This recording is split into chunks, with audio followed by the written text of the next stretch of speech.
Hot అంశాలపై debate news బెంచ్కి స్వాగతం. ఎన్నికలు పూర్తయిపోయినాయి, కానీ ఎన్నికల వెనకాల ఉన్నటువంటి అసలు సూక్ష్మాలు ఎదవరకటి రోజుల్లో అయితే పత్రికలు డీటెయిల్డ్గా రాస్తూ ఉండే, ఇప్పుడు పత్రికలు భజన సామాగ్రిగా మారిపోవడంతో అసలైనటువంటి సమాచారం, అసలైన విశ్లేషణలు కరువవుతున్నాయి. అలాగని డిబేట్ అంటూ పెడితే చర్చల్లో ఒకళ్ళనొకళ్ళు తిట్టుకుంటున్నారు, కానీ అసలు పాయింట్లు స్పష్టత రావట్లేదు. ఈ నేపథ్యంలోనే డిబేట్ అవసరమైనప్పుడు డిబేట్ చేస్తున్నాం, అదే సందర్భంలో సమాచారం కరెక్ట్గా అందాలనుకున్నప్పుడు ఇంటర్వ్యూ తరహాలో చేస్తున్నాం. ప్రస్తుతం తెలంగాణలో అనూహ్యమైన ఫలితాలు వచ్చినాయి. ఇంతకుముందు అధికారంలో ఉన్నటువంటి బీఆర్ఎస్ గద్దె దిగడం ఒక ఎత్తు అయితే, అసెంబ్లీ ఎన్నికల్లో మొన్ననే జరిగినటువంటి అసెంబ్లీ ఎన్నికలు 2023లో జరిగినటువంటి అసెంబ్లీ ఎన్నికల్లో తెలంగాణలో టీఆర్ఎస్ గద్దె దిగింది. అయితే 2% ఓట్ల తేడాతో గద్దె దిగి 39 సీట్లు సాధించింది. భారతీయ జనతా పార్టీ పుంజుకుంది, 14% ఓట్లు, 8 సీట్లే వచ్చినాయి. టోటల్గా అసలు ప్రతిపక్షమా అధికార పక్షమా అనుకునే దశ నుండి ఉన్నాము, బలంగానే ఉన్నాం అని మాత్రమే నిరూపించుకుంది. అట్లాంటిది పార్లమెంట్ ఎన్నికలకు వచ్చేటప్పటికి కరెక్ట్గా 6 నెలలు తిరక్కముంది. అందులో భారీ హామీలతో, సూపర్ 6 లాంటి హామీలతో అధికారంలోకి వచ్చినటువంటి కాంగ్రెస్ పార్టీ 100 రోజులు తిరక్కముందే పెద్ద దెబ్బే తిన్నది.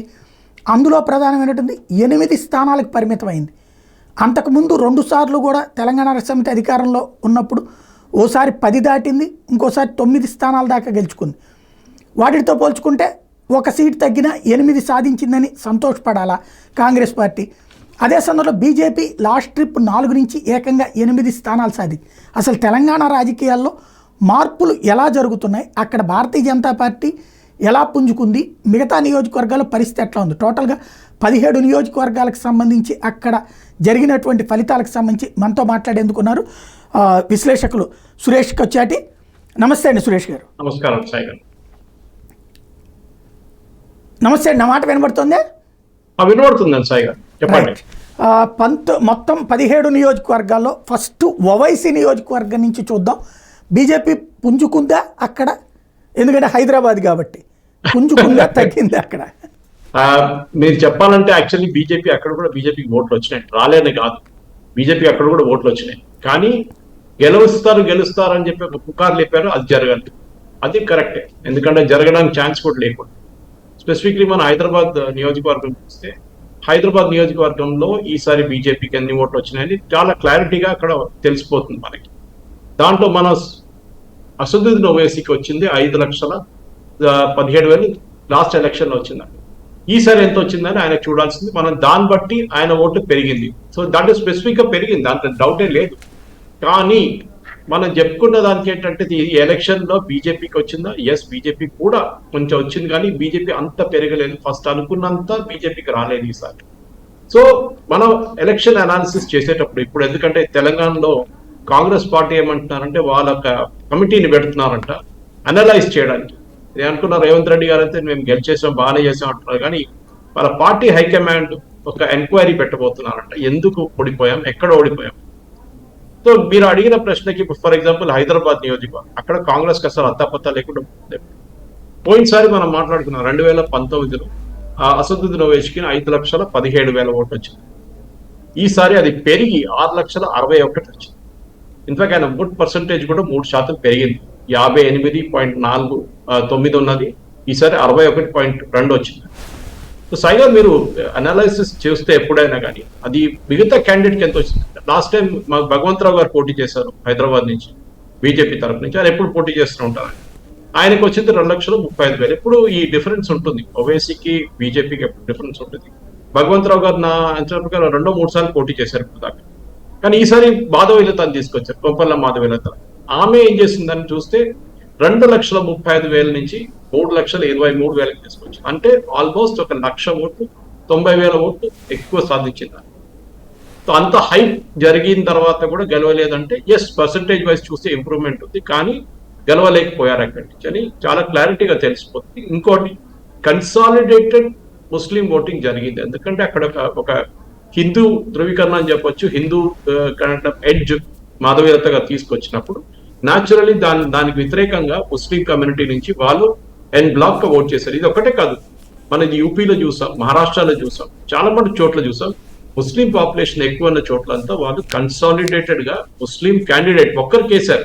అది ముస్లిం క్యాండిడేట్ ఉండొచ్చు, కానీ ఏ పార్టీ ఏ హిందూ క్యాండిడేట్ ఉన్నా కానీ సమాజ్వాదీ పార్టీ యూపీలో, కాంగ్రెస్ యూపీలో, అట్లనే మహారాష్ట్రలో మహావికాస్ అఘాడీ పార్టీలో వాళ్ళకు ఓట్ వేశారు.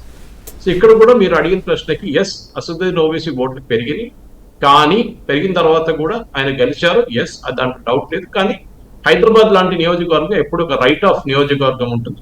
అది ఎప్పుడు ఓవైసీ గెలుస్తారని చెప్పి మనం ఎప్పుడు మాట్లాడుతున్నప్పుడు 17 సీట్లో 16 గురించి మాట్లాడతాం. మనం ఒక సీట్ గురించి అసలు మాట్లాడము. ఆ సీట్ హైదరాబాద్. రైట్. అంటే అక్కడ కాంగ్రెస్ పార్టీ పరిస్థితి డిపాజిట్లు అన్నీ వచ్చినాయా? కాంగ్రెస్ పార్టీ పరిస్థితి చాలా దారుణం అండి. ఎందుకంటే నేను మీకు స్పెసిఫిక్ గా హైదరాబాద్ గురించి చెప్తానది.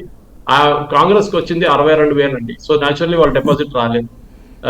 62,000 ఓట్లు అంటే తక్కువ. మాధవీలత గారికి 3 లక్షలు వచ్చినాయంటే దానికి యూఆర్ గెటింగ్ ఓన్లీ అబౌట్ 1/3, వాళ్ళ 1/5 వచ్చింది అనమాట ఆయనకి ఓట్లు. సో ఓవైసీ కంపేర్ చేస్తే ఇంకా తక్కువ, 10% వచ్చింది ఓట్లు. సో డిపాజిట్ కూడా రాలేదు అనుకుంటా, ఎందుకంటే 10% రావాలి, అది కూడా రాలేదు ఆయన. అంటే వీళ్ళిద్దరి మధ్యన ఏమన్నా బంధం ఉందని జనం నమ్మడం వలన, లేకపోతే ఎవరో ఒకళ్ళకే వేయడం బెటర్ అనుకున్నారంటారు? లేదు, ఎవరో ఒకరికి వేయడం బెటర్. ఎందుకంటే డెఫినెట్ గా కాంగ్రెస్కి వేస్తే కాంగ్రెస్ ఎట్లయినా గెలవలే, ఓవైసీకి వేద్దామని చెప్పి ఓవైసీకి వేశారు. డెఫినెట్లీ దాని రిజల్ట్ చూపిస్తుంది కూడా. దానికోసం చెప్పాను, మార్జిన్ కూడా, విక్టరీ మార్జిన్ కూడా 3 లక్షల డీసెంట్. 3 లక్షలు విక్టరీ మార్జిన్. లాస్ట్ టైం 2,82,000 ఉంటే ఈసారి 3,38,000 వచ్చింది విక్టరీ మార్జిన్. అది కూడా పెరిగింది. సో న్యాచురల్లీ ఒక 50,000 ఓట్లు పెరగడం విక్టరీ మార్జిన్ కూడా చాలా మంచిది. సో ఓవైసీకి ఓటేసింది కాంగ్రెస్ వైపు నుంచి, బీఆర్ఎస్ వైపు నుంచి పోటీ చేసిన వాళ్ళు. బీఆర్ఎస్ వైపు నుంచి శ్రీనివాస్ యాదవ్ గడ్డం పోటీ చేశారు. మన కాంగ్రెస్ వైపు నుంచి మొహమ్మద్ వలీయుల్లా సమీర్ పోటీ చేశారు. వీళ్ళిద్దరు పోటీ చేసినా కానీ వీళ్ళిద్దరిది ఓట్లు కలుపుకుంటే కూడా 1,00,000 ఓట్లు కూడా రాలేదని 80,000 ఓట్లు వస్తున్నారు వీళ్ళిద్దరిని. అదే టైంలో మాధవీలత గారికి 3,23,000 వచ్చింది. అండ్ ఓవైసీ గారికి నేను చెప్పినట్లు 6,61,000 వచ్చింది. సో కన్సాలిడేటెడ్ ఓటింగ్ జరిగింది హైదరాబాద్ లో, ఒకటే వైపు వెళ్ళింది. ఇది మన ఇంకా ఏ కాన్స్టిట్యున్సీలో చూడలేదు. ఎందుకంటే ఇది యాక్చువల్లీ జరగాల్సిన ఇంకో కాన్స్టిట్యున్సీ ఉండే కరీంనగర్, ఇంకొక కాన్స్టిట్యున్సీ కొంచెం జరగాలి ఉండేది నిజామాబాద్. కానీ ఈ 3 కాన్స్టిట్యున్సీలు చూస్తే, ఈ 2 కాన్స్టిట్యున్సీలో స్పెసిఫిక్లీ కరీంనగర్ కానీ నిజామాబాద్ కానీ అక్కడ బీజేపీ క్యాండిడేట్స్ గెలిచారు. లాస్ట్ టైం మీకు గుర్తుంటుంది, అసెంబ్లీ ఎలక్షన్ లో సాయి గారు, బండి సంజయ్ గారు ఓడిపోయారు కరీంనగర్ నుంచి. ఎందుకంటే కరీంనగర్ లో టెక్నికలీ చూస్తే కరీంనగర్ లో మైనారిటీ పాపులేషన్ వాళ్ళు బీజేపీ వ్యతిరేకంగా ఓటేశారు. కానీ ఈసారి లోక్సభ వచ్చినప్పుడు మళ్ళీ బండి సంజయ్ గారు కలిసారు. లాస్ట్ టైం కూడా అదే జరిగింది. లోక్సభ ఎలక్షన్ కలిసారు, దానికన్నా ముందు అసెంబ్లీ ఎలక్షన్ ఓడిపోయారు. సో ఎన్నో సంవత్సరాల నుంచి బండి సంజయ్ గారు కరీంనగర్ నుంచి పోటీ వస్తున్నారు. ముందు వార్డు మెంబర్ గా అక్కడ ఉన్న చిన్న చిన్న ఎలక్షన్ అని పోటీ చేసి, అసెంబ్లీ ఎలక్షన్ పోటీ చేసి ఓడిపోయి లాస్ట్ లోక్సభ ఎలక్షన్ గెలిచారు. ఈసారి అసెంబ్లీ పోటీ చేశారు, ఓడిపోయారు, మళ్ళీ లోక్సభ గెలిచారు. సో అక్కడ కూడా మనం విక్టరీ మార్జిన్ చూడాల్సింది. దాన్ని కూడా మనం అనలైజ్ చేస్తున్నప్పుడు ఒక్కొక్క కాన్స్టిట్యున్సీ వైజ్ మనం వెళ్దాం, దాన్ని బట్టి మనం అనలైజ్ చేయొచ్చు. ఆదిలాబాద్ నుంచి మొదలు పెట్టచ్చు. రైట్. ఆదిలాబాద్ పరిస్థితి ఏంటి అసలు? ఇంతకు ముందు స్వయం బాపురావు గారు బయట నుంచి వచ్చి జాయిన్ అయ్యి గెలవటం, ఈ దఫా ఆయన్ని తీసి పక్కన పెట్టి వేరే వాళ్ళకి ఇవ్వడం, అయినా విజయం ఎలా సాధ్యమైంది అక్కడ? క్యాండిడేట్ సెలక్షన్ ఒకటి. నాగేష్ ని ఈసారి ఓట్ వేశారు, నాగేష్ కి ఇచ్చారు ఈసారి క్యాండిడేట్. లాస్ట్ మీరు చెప్పినట్టు స్వయం బాపురావు లాస్ట్ మినిట్ బీజేపీలో వచ్చారు. ఇన్ఫాక్ట్ ఆయనకు కూడా చాలా సర్ప్రైజ్ అయిపోయారు, నేను ఎట్లా ఎలక్షన్ గెలిచానని చెప్పేసి. ఆయనకి మీకు గుర్తుంటుంది, లాస్ట్ టైం 3,75,000 ఓట్లు వచ్చిందండి. కానీ ఈసారి జి నాగేష్ గారికి అదే టైంలో 5,68,000 వచ్చింది. అంటే ఆల్మోస్ట్ ఒక 22 లక్షల ఓట్లు ఎక్కువ వచ్చింది. ఇది ఎక్కడి నుంచి వచ్చింది అది మనం చూడాలి. ఎందుకంటే ఈ ఓట్లు ఎక్కడి నుంచి వచ్చిందని చాలా క్లారిటీ ఉండాలి. ఎందుకంటే లాస్ట్ టైం బీఆర్ఎస్ కి అక్కడ 3,18,000 ఓట్లు ఉండే గడ్డం నాగేష్. ఇది బీజేపీ వైపు నుంచి పోటీ చేశారు ఈసారి. లాస్ట్ టైం ఆయనకు 3 లక్షలు ఉండే. ఆ 3 లక్షలు ఈసారి అత్రం సక్కుకి టికెట్ ఇచ్చిన తర్వాత అది 1,37,000 తగ్గింది. అంటే ఆల్మోస్ట్ 2 లక్షల ఓట్లు బీఆర్ఎస్ వైపు నుంచి వెళ్ళింది. అది ఎక్కడికి వెళ్ళింది? అది డైరెక్ట్ నాగేష్ గారి అకౌంట్కి వెళ్ళింది. ఒకటి ఆయన పర్సనల్ కరిష్మా అని చెప్పొచ్చు. ఎందుకంటే స్వయం బాపురావు కూడా లాస్ట్ టైం బీజేపీ పేరు మీద గెలవలేదు, ఆయన ఓన్ పేరు మీద గెలిచారు. అది మనం మెచ్చుకోవాలన్నమాట. అదే టైంలో కాంగ్రెస్ క్యాండిడేట్ ఏం చేశారు? కాంగ్రెస్ క్యాండిడేట్ లాస్ట్ టైం వచ్చింది 3,14,000 ఓట్లు 2019లో. ఈసారి 4,77,000 ఓట్లు వచ్చాయి. వాళ్ళకు కూడా ఓట్లు పెరిగింది. వాళ్ళకు ఓట్లు ఎక్కడి నుంచి వచ్చింది? వాళ్ళకు కూడా డెఫినెట్లీ ఎక్కడో నుంచి వచ్చి ఉంటుంది. అది బీఆర్ఎస్ వైపు నుంచి కాదు, ఎందుకంటే 2 లక్షల ఓట్లు అక్కడి నుంచి పోయింది. సో ఓటింగ్ పర్సంటేజ్ కూడా పెరిగింది. అది ఒక కండిషన్. మార్జిన్ ఆఫ్ విక్టరీ చూడండి, గెలిచిన విక్టరీ లాస్ట్ టైం స్వయం బాపురావు గారికి 58,000 మెజారిటీ సాయి గారు. ఈసారి ఇది 90,000 అయింది బీజేపీ. జి నాగేష్, అంటే ఆల్మోస్ట్ ఒక 40,000 ఓట్లు, 38 అని చెప్పొచ్చు, 1000 ఓట్లు ఎక్కువ వాడు. సో ఓట్ ట్రాన్స్ఫర్ చాలా మటుకు వీళ్ళు అంటారు కదా, బీఆర్ఎస్ వాళ్ళందరూ అయితే బీజేపీకి వేశారు. ఆ లాజిక్ పనిచేయదండి. ఆ లాజిక్ పనిచేస్తే చాలా చోట్ల పనిచేయాలండి. ఏమైందంటే ఈసారి ఎవరు గెలుస్తారో అని చూశారు. బీఆర్ఎస్కి గెలవడానికి ఛాన్స్ లేదు, అప్పుడు బీజేపీకి వేద్దాం అని చెప్పి బీజేపీకి ఒక పెద్ద పాపులేషన్ వెళ్ళి ఓట్ చేశారు. ఎస్పెషల్లీ ఆదిలాబాద్, కరీంనగర్, నిజామాబాద్. సాయి గారు మీకు తెలుసు, కమ్యూనల్లీ కొంచెం సెన్సిటివ్ ప్లేస్. ఆదిలాబాద్ అయితే ఒక ట్రైబల్ ఏరియా. నిజామాబాద్ అయితే మనకు అందరు తెలుసు, నిజామాబాద్, ఆదిలాబాద్, బైసా, ఈ అన్ని ఏరియాలు ఇన్కంపాస్ అవుతుంది. మహారాష్ట్ర వైపు నుంచి చాలా మటుకు పాపులేషన్, ఇటువైపు ఏమో మధ్యప్రదేశ్ నుంచి చాలా వైపు పాపులేషన్. సో అక్కడ ఉన్న ఓట్లు ఎప్పుడు బీజేపీకి ఎక్కడ వస్తుంది. లాస్ట్ టైం కూడా మనం చూసాం ఇంత పెద్ద కాంటెస్ట్. ఇది కేసీఆర్ గారు తన కూతురు కోసం ఎమ్మెల్యేలని, ఎంపీలని అందరు పెట్టారు నిజామాబాద్. అప్పుడు కూడా అరవింద్ గారు గెలిచారు. ఈసారి ఆయనకి పసుపు రేట్లు బాగుండి, పసుపు రేట్లు ఎక్కువైన తర్వాత డెఫినెట్లీ ఆయనకు ఒక పాజిటివ్ స్పిన్ వచ్చింది. ఈసారి ఆయన అంత కష్టపడి లేదనుకుంటాను, ఎందుకంటే దానికన్నా ముందు ఆయన కూడా అసెంబ్లీ ఎలక్షన్ పోటీ చేసి అదే ఏరియా నుంచి ఓడిపోయారు. ఈసారి లోక్సభ గెలిచారు. సో దాంట్లో అన్నింటిలో ఒక మెసేజ్ ఏంటంటే, ప్రిన్సిపల్ ఆపోజిషన్ పార్టీ తెలంగాణలో ఇంకా ముందుకు వెళ్తూ ప్రిన్సిపల్ ఆపోజిషన్ పార్టీ తెలంగాణలో బీజేపీ కావబోతుంది. బీఆర్ఎస్ వైపు నుంచి ఎమ్మెల్యేలని అందరినీ రేవంత్ రెడ్డి ఒక్కరి దానితో ఒకటి గుంజుకుంటున్నారు. దానికి బీజేపీ ఏం చేయాలంటే రేవంత్ రెడ్డికి థ్యాంక్ యూ చెప్పి ఒక పూలదండల బొకే ఫ్లవర్స్ పంపించాలని. ఎందుకంటే ఇది చాలా ఇంపార్టెంట్. ఇట్లా ఎట్లా గెలిచారు, ఎందుకు గెలిచారు అనేది మనకు ఈ ఒక స్పెసిఫిక్ తో తెలిసిపోతుంది సాయి గారు. ఎందుకంటే అంటే ఇక్కడే ఒక చిన్న లాజిక్, ఇంతకుముందు కాంగ్రెస్ వాళ్ళందరినీ బీఆర్ఎస్ పట్టుకుపోయింది. అప్పుడు ఇదేం బలహీన బళ్ళ కాంగ్రెస్ పార్టీ పుంజుకుంది. ఇప్పుడు బీఆర్ఎస్ వాళ్ళని వీళ్ళు తీసుకెళ్తున్నారు. మధ్యలో ఆ ప్లేస్ ఆక్యుపై చేసుకునేటువంటి బీజేపీకి అది మైనస్ అవదా? కాదు, ఎందుకంటే ఒకటి బీఆర్ఎస్కి ఇక్కడి నుంచి ఇంకా ఫ్యూచర్ లేదండి. ఎందుకంటే అది ఒక పార్టీ, ఫ్యామిలీ పార్టీ అని చెప్పొచ్చు. అది కాంగ్రెస్ పార్టీ కూడా ఫ్యామిలీ పార్టీ. కానీ బీఆర్ఎస్కి డిసడ్వాంటేజ్ ఏంటంటే వాళ్ళు సింగిల్ స్టేట్ పార్టీ. తెలంగాణలో ఒకటే ఉన్నారు వాళ్ళు. సో ఏమవుతుందంటే తెలంగాణలో మీరు ఓడిపోతే మీకు ఇంకా ఎక్కడ ఫ్యూచర్ లేదు. మీకు మిగతా ఏదైనా స్టేట్లు ఉంటే కాంగ్రెస్ వాళ్ళు చేసుకున్నట్టు మళ్ళీ ఇక్కడ 8 సీట్లు వచ్చినాయి వాళ్ళకి ఈసారి. ఎక్కువ లాస్ట్ టైం కానీ ఎక్కువ వచ్చాయి. కానీ వాళ్ళు ముందు చెప్పుకునే ఏంటంటే రేవంత్ రెడ్డి గారు మేము 16 గెలవబోతున్నాను ఫస్ట్ అన్నారు. దాని తర్వాత దాన్ని 14 చేశారు, దాన్ని 10 చేశారు. ఇప్పుడు ఒక కమిటీని పెడుతున్నారు. ఎందుకు ఓడిపోయారు, ఎందుకు 8 సీట్లు వచ్చినాయని చెప్పి. బీజేపీ కూడా 8 వచ్చింది, మాకు కూడా 8 వచ్చింది. ఎందుకంటే ఈ రాష్ట్రంలో బీజేపీకి ఫ్యూచర్ లేదని ముందు చెప్పుకుంటుండాలి 20 సంవత్సరాలు. ఏదో ఒక సికింద్రాబాద్ లోక్సభ, అది కాకుండా ముషీరాబాద్ అసెంబ్లీ సెగ్మెంట్, మన ఇది పాత బస్తీ నుంచి అక్కడ పోటీ చేసిన రాజాసింగ్ గెలుస్తుండే, దానికన్నా బద్దంబాల్ రెడ్డి గారు కార్వాన్ నుంచి గెలుస్తుండే. సో అట్లాంటి పొజిషన్ నుంచి బీజేపీ గుంజుకొచ్చి ఇప్పుడు నిజామాబాద్, కరీంనగర్, మహబూబ్ నగర్ అట్లాంటి కాన్స్టిట్యున్సీ నుంచి కూడా బీజేపీ గెలిచారు. మెదక్ నేనైతే రఘునందన్ రావు గెలుస్తాను, నాకు అసలు ఓపిక లేకుండే, కానీ ఆయన గెలిచారు. ఎందుకంటే అక్కడ చాలా మట్టుకు ఓట్స్ ట్రాన్స్ఫర్ అయింది బీజేపీ వైపు.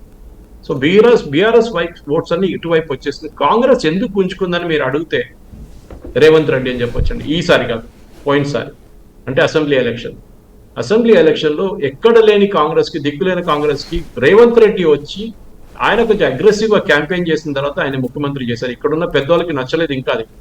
మనం చూసాం, జీవన్ రెడ్డి గారు పాలిటిక్స్ చూసాం. జీవన్ రెడ్డి గారు ఎవరో ఇంకోరిని తీసుకొస్తే పార్టీల ఎమ్మెల్యే, బీఆర్ఎస్ ఎమ్మెల్యే ఆయన ప్రొటెస్ట్ చేశారు. కానీ ఢిల్లీకి వెళ్ళి నోరు మోసుకొని కూర్చొని వచ్చేసాడు వాపస్. వాళ్ళ పార్టీ క్లియర్గా చెప్పేశారు, ఇప్పుడు ఉన్న బాస్ రేవంత్ రెడ్డి, మీరు ఆయన మాట వినాల్సిందే.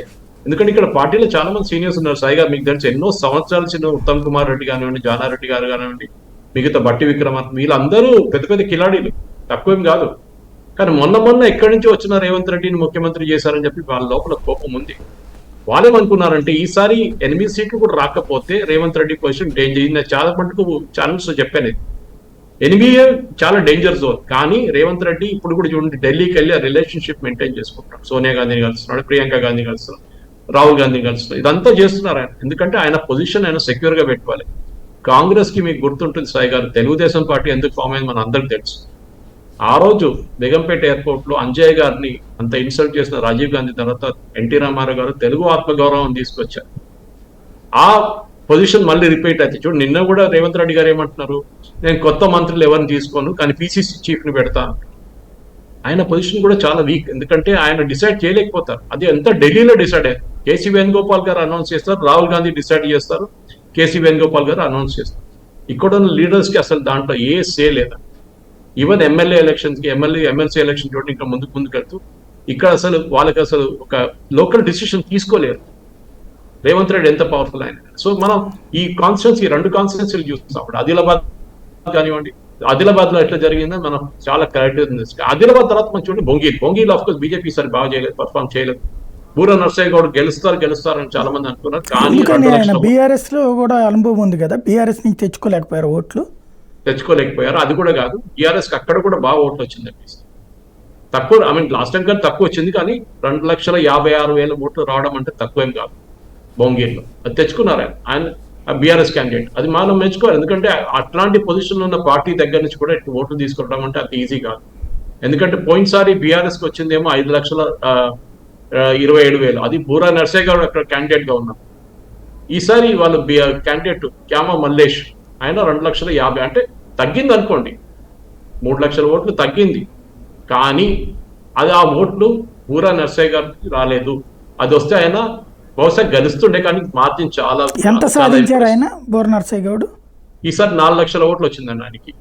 బీజేపీకి తొలిసారి వచ్చినట్టు 4 లక్షల ఓట్లు. అక్కడ బీజేపీకి లాస్ట్ టైం అక్కడ బీజేపీకి వచ్చింది 52, బీజేపీకి అసలు తక్కువ ఓట్లు వచ్చింది, చాలా తక్కువ ఓట్లు వచ్చిందండి బొంగీర్లో. అక్కడ సిపిఐ సెకండ్ పొజిషన్, సిపిఎం ఉంటాయి, సిపిఐ థర్డ్ పొజిషన్ లో ఉంటాయి, 28,000 ఓట్లు. బీజేపీకి అక్కడ బీజేపీ పుంజుకున్నట్టు నర్సయ్య గౌడ్ గారు వచ్చారు. కరెక్ట్, ఆయన తీసుకొచ్చారు ఓట్లు, లేదని చెప్పలేదు. అది ఆయన కాన్స్టిట్యున్సీ అక్కడ ఉన్నాయి. కానీ ఆయన అక్కడ క్యాస్ట్ కాంబినేషన్ కొంచెం ప్రాబ్లం ఉంది సాయి గారు. అక్కడ ఈయన కమ్యూనిటీ అక్కడ మెజారిటీ లేరు, బూర నర్సయ్య గౌడ్ గారి కమ్యూనిటీ అక్కడ మెజారిటీగా లేరు ఇది బొంగీర్ ఏరియాలో. అక్కడ అది ప్రాబ్లం వచ్చింది అక్కడ. దానికోసం మనం చూసాం చామల కిరణ్ కుమార్ రెడ్డి గారు గెలిచారు, ఆయనకి ఆల్మోస్ట్ 6,29,000 ఓట్లు. సో అది బొంగీర్ తర్వాత మనం చూడాల్సింది next constituency of course Chevella. చాలా ఇంట్రెస్టింగ్ కాన్స్టిట్యున్సీ ఉండే, మనం అందరూ చూసాం. చెవెల్లలో ఎందుకు జరిగింది, ఎక్కడ జరిగింది అనేది చాలా మటుకు చూడాల్సింది. ఎందుకంటే చెవెల్లలో కిరణ్ కుమార్ రెడ్డి గారిది అప్పుడు ఉన్న కొండ విశ్వేశ్వర రెడ్డి గారి కాన్స్టిట్యున్సీ. అది కొండ విశ్వేశ్వర రెడ్డి గారు ఎట్లా గెలిచారు, చాలా ఇంట్రెస్టింగ్ సాయిగా. ఎందుకంటే రంజిత్ రెడ్డి లాస్ట్ టైం మన అందరికి తెలుసు ఎక్కడి నుంచి వచ్చాడు. రంజిత్ రెడ్డిని అసలు కొండ విశ్వేశ్వర రెడ్డికి అసలు పడదు. పర్సనల్ గా కానీ మీరు ప్రొఫెషనల్ గా చూడండి, ఎందుకంటే లాస్ట్ ఎలక్షన్ చాలా నేరో మార్జిన్ తో ఓడిపోయారు. ఎవరు? కొండ విశ్వేశ్వర రెడ్డి గారు. 5,13,000 ఓట్లు ఉండే ఆయనకి. రంజిత్ రెడ్డి ఏమో 5,28,000, అంటే 14,000 ఓట్లతోనే ఓడిపోయారు కొండ విశ్వేశ్వర రెడ్డి గారు. కానీ అక్కడ పోయినసారి కూడా 2019 కూడా బీజేపీ 2 లక్షల ఓట్లు పుంజుకుంది, తక్కువేం కాదు. షెబెల్లలో అంటే మహేశ్వరం ఇటువైపు శేర్లింగంపల్లి కాన్స్టిట్యున్సీ కూడా షెబెల్ల కిందనే వస్తుంటారు, urban and rural mix constituency. కానీ ఈసారి కొండ విశ్వేశ్వర రెడ్డి గారికి ముందే బీజేపీ వాళ్ళు టికెట్ వస్తుంది చెప్పేశారు, ముందే చెప్పేశారు. అది బీజేపీ నేర్చుకోవాలని ఒక లెసన్. మీరు క్యాండిడేట్ ముందే అనౌన్స్ చేస్తే క్యాండిడేట్ పనిచేస్తాడు, మీకోసం కష్టపడి పనిచేస్తాడు. ఈసారి కొండ విశ్వేశ్వర రెడ్డి గారు ఆఫీస్ నేను తిరిగాను, కాన్స్టిట్యున్సీ చాలా చోట్ల ఆఫీస్ చూస్తాను. మొయినాబాద్ నుంచి మీరు పొద్దునే ఉంటే ఆఫీస్ సెటప్ చేశారు, చాలా మంది అక్కడ వచ్చి కూర్చున్నారు. సో ఈసారి అదే కొండ విశ్వేశ్వర రెడ్డి గారికి 5,13,000 లాస్ట్ టైం, ఈసారి 8,09,000 ఓట్లు వచ్చింది. అంటే మీరు చెప్పొచ్చు ఈ బీజేపీకి వచ్చిన 2 లక్షల ఓట్లు కొండ విశ్వేశ్వర రెడ్డి లాస్ట్ టైం వచ్చిన 5 లక్షల ఓట్లు కలిసి 7 లక్షలు అయింది కదండి. అంటే ఎంత పెరిగిందంటే కరెక్ట్, పెరిగింది 1 లక్ష ఓట్లు. కానీ బీఆర్ఎస్ ఓట్లు చూడు, రంజిత్ రెడ్డి గారి ఓట్లు 5,28,000 నుంచి తగ్గలేదు. అది ఈసారి ఆయన కాంగ్రెస్కి వచ్చినప్పుడు కాంగ్రెస్ దగ్గర ఉన్న 5 లక్షల ఓట్లకి 6,36,000 తీసుకొచ్చారు. అంటే ఎక్కడో బీఆర్ఎస్ ఓట్లు పోయినాయి. అది న్యాచురల్లీ కొండ విశ్వేశ్వర రెడ్డి గారికి వెళ్ళింది, కొంచెం రంజిత్ రెడ్డి గారికి కూడా ఓట్లు వెళ్ళింది. వీరిద్దరికి ఆల్మోస్ట్ 1,00,000 ఓట్లు ట్రాన్స్ఫర్ అయ్యింది. అది మొత్తం వచ్చింది బీఆర్ఎస్ వైపు నుంచి. బీఆర్ఎస్ కంప్లీట్ గా అక్కడ చాలా వీక్ క్యాండిడేట్ పెట్టారు, మన అందరికి తెలుసు, కాసిని జ్ఞానేశ్వర్ గారిని పెట్టారు అక్కడ. జ్ఞానేశ్వర్ చాలా స్ట్రాంగ్ అంటారు కదా, వీక్ అంటున్నారు మీరు. వీక్ అంటే ఆయన ఏరియా అది కాదండి. ఆయన హైదరాబాద్ లో కాన్స్టిట్యున్సీ పోటీ చేస్తే ఎక్కడో బహుశా అసెంబ్లీ ఎలక్షన్ ఆయన పర్ఫామ్ చేయగలరు. స్ట్రాంగ్ అంటే చూడండి, ఒక క్యాండిడేట్ కి 8 లక్షలు వచ్చింది, ఇంకో క్యాండిడేట్ అంటే కొండ విశ్వేశ్వర రెడ్డి గారికి, రంజిత్ రెడ్డి గారికి 6,30,000 వచ్చింది. కానీ ఈయనకి వచ్చింది ఎంత, జ్ఞానేశ్వర్ గారికి 1,78,000. చివరిలో ఇవ్వడం వల్ల ఏమన్నా తేడా వచ్చింది అక్కడ? టికెట్ కాకుండా ఇంకోటి ఏంటంటే కొత్తగా వచ్చే టీడీపీ నుంచి వచ్చారు, టీడీపీ ప్రెసిడెంట్ గా ఉన్నారు, స్టేట్ ప్రెసిడెంట్ గా ఉండి ఇక్కడికి వచ్చింది ఎందుకని చెప్పి అక్కడ రెబల్ ఫ్యాక్టరీ కూడా ఉంటాయి. మూడోది అక్కడ క్యాండిడేట్ లేదు బీఆర్ఎస్కి, ఎందుకంటే రంజిత్ రెడ్డి మొత్తం కంట్రోల్ చేస్తుంటాడు. రంజిత్ రెడ్డి మొత్తం చెవెళ్ళ ఆయన చేతి కింద ఉంటాయి. అంటే మనకు అందరికి తెలుసు కొండా విశ్వేశ్వరరెడ్డి గారికి ఒక ఎమోషనల్ కనెక్ట్ ఉంది చెవెళ్ళతో, ఎందుకంటే వాళ్ళ గ్రాండ్ ఫాదర్ పేరు మీద కదా రంగారెడ్డి డిస్ట్రిక్ట్ అక్కడి నుంచి వచ్చింది. సో ఆ ఒక ఎమోషనల్ కనెక్ట్ ఆయనకు ఉండే. రంజిత్ రెడ్డికి ఏమో పొలిటికల్ కనెక్షన్ ఉండే. మన అంతా చూసాం ఈ పాలిటిక్స్. మన దగ్గర ఉన్న ఫామ్ హౌస్ కాంట్రవర్సీ మొయినాబాద్ లో జరిగింది, మన అందరికి తెలుసు. అదే ఏరియాలో జరిగింది అది చాలా మటుకు. సో ఈ పాలిటిక్స్ లో వచ్చి ఏమైతుందంటే ఆ పర్టికులర్ ఏరియాలో ఒక శేర్లింగంపల్లి నుంచి మీరు తాండూరు దాకా ఆల్మోస్ట్ వెళ్తారు. సో ఈ మొత్తం దాంట్లో కంట్రీ వికారాబాద్ నడిమిట్లో చెవెళ్ళ ఉంది. సో అర్బన్ రూరల్ మిక్స్ కి ఇదొక పెద్ద అడ్వాంటేజ్ గా మారుతుంది. అండ్ డెఫినెట్ గా ఈసారి విశ్వేశ్వరరెడ్డి గారు ఐ థింక్ చాలా బాగా పర్ఫామ్ చేశారు. 172,000 మెజారిటీ అంటే తక్కువ కాదండి. ఐ థింక్ ఈట్ల రాజేందర్ గారే అందరిని బీట్ చేశారు, కానీ డెఫినెట్ గా కొండా విశ్వేశ్వరరెడ్డి గారు కూడా ఈసారి చాలా చాలా మంచిగా పర్ఫామ్ చేశారు. అండ్ క్యాంపెయిన్ కూడా చాలా బాగా చేశారు, చూసాను, సైంటిఫిక్ గా చేశారు. ఈటెల రాజేందర్ గారిది అసలు అనూహ్యం. అంటే ఆయన అడిగారు, అడిగింది ఇచ్చేశారు. అంతకుముందు ఓ పక్కన రేవంత్ రెడ్డి లాంటి స్ట్రాంగ్ పాయింట్ అనుకోవాలి అక్కడ. అందులో ఇప్పుడు ఉన్నటువంటి సిచ్యుయేషన్లో బీజేపీ గెలుచుకోవడం ఎట్లా అనుకోవాలి దాన్ని అసలు? సో మనం లాస్ట్ ఎలక్షన్ చూద్దాం సాయి గారు. రేవంత్ రెడ్డి గారికి ఆసారి 6,03,000 ఓట్లు వచ్చింది. చాలా నేరో మార్జిన్తో గెలిచారు యాక్చువల్లీ. రాజశేఖర రెడ్డి పైన ఆయన కోర్స్ మనందరి తెలుసు పొలిటికల్ ఫ్యామిలీ కదా వాళ్ళది. 10,000 ఓట్లతోనే గెలిచారు అంతే రేవంత్ రెడ్డి గారు. చాలా మంది అన్నారు అక్కడ ఆయన గెలిచిన రీజన్ ఏబీవీపీ వాళ్ళ ఆయన కోసం పనిచేశారని. అది ఒక జోక్ అనుకోవచ్చా, లేకుంటే నిజం కూడా ఉండొచ్చు. కానీ ఎందుకంటే ఆయన బ్యాక్గ్రౌండ్ కూడా అందరికి తెలుసు, ఆయన వచ్చిందే ఏబీవీపీ నుంచి. కానీ మనం బీఆర్ఎస్ ఓట్లు చూద్దాం. 5,92,000 ఓట్లు ఉన్నాయి, అంటే నేరో మార్జిన్ ఉంది. బీజేపీకి రామచంద్రరావు గారు పోటీ చేశారు, ఆయనకి 3,04,000 ఓట్లు. కానీ మనం ఇక్కడ చాలా ఇంపార్టెంట్ చూడాల్సింది అంటే ఈసారి ఏం జరిగింది అనేది మనం అనలైజ్ చేస్తే మనకు క్లియర్ గా తెలిసిపోతుంది. ఈసారి బీజేపీకి అక్కడ ఎందుకు గెలిచారు? ఒకటి, ఇంత పెద్ద కాన్స్టిట్యున్సీ సాయి గారు మనందరికి తెలుసు, దేశంలో అన్నిటికంటే పెద్ద కాన్స్టిట్యున్సీ. అంటే 38 లక్షల మంది ఓటర్స్. ఒక నార్మల్ లోక్సభ కాన్స్టిట్యున్సీలో 10 నుంచి 12 నుంచి 16 కూడా పెట్టుకోవచ్చు. ఇది 2 కాన్స్టిట్యున్సీలో 3 కాన్స్టిట్యున్సీలు చేసుకోవచ్చు. మల్కాజ్గిరి, మేడ్చల్ మల్కాజ్గిరి, అది కూడా బైఫర్కేషన్ అయిన తర్వాత కూడా జరిగింది అన్నమాట. సో డెఫినెట్లీ అక్కడ జరిగిన ఎలక్షన్ లో ఈసారి ఈట్ల రాజేందర్ గారు కవర్ చేయండి. నేను యమున గారికి చెప్పాను, వాళ్ళ సతీమణికి చెప్పాను, నేను ఆమె ఒక మీటింగ్ లో కలిసినప్పుడు చెప్పాను, అమ్మగారు ఇది మొత్తం మీరు కవర్ చేయాలంటే మల్కాజ్గిరి మీకు 1 సంవత్సరం ఇస్తే కూడా మీరు కవర్ చేయలేరు. బోడుప్పల్ నుంచి మీరు బోడుప్పల్ అక్కడ ఉంది, ఒకవైపు మలేషియన్ టౌన్షిప్ కుక్కట్పల్లి దగ్గర ఎక్కువ. ఆలోచించండి మీరు ఎక్కడ కవర్ చేస్తారు. ఒక టైంలో మనకు అందరు గుర్తుంది, అసెంబ్లీ కాన్స్టిట్యున్సీలో అన్నిటికంటే పెద్ద ఖైరతాబాద్ అంటే కాన్స్టిట్యున్సీ ఉండవు. జనార్దన్ రెడ్డి గారు లెజెండరీ లీడర్. అది ఎక్కడి నుంచి అండి? జూబ్లీ హిల్స్ నుంచి అల్వాల్ దాకా. అల్వాల్ ఖైరతాబాద్ ఎక్కడ వస్తుంది? కానీ దాని తర్వాత కొంచెం డీలిమిటేషన్ లో అది సెటిల్ అయిపోయింది.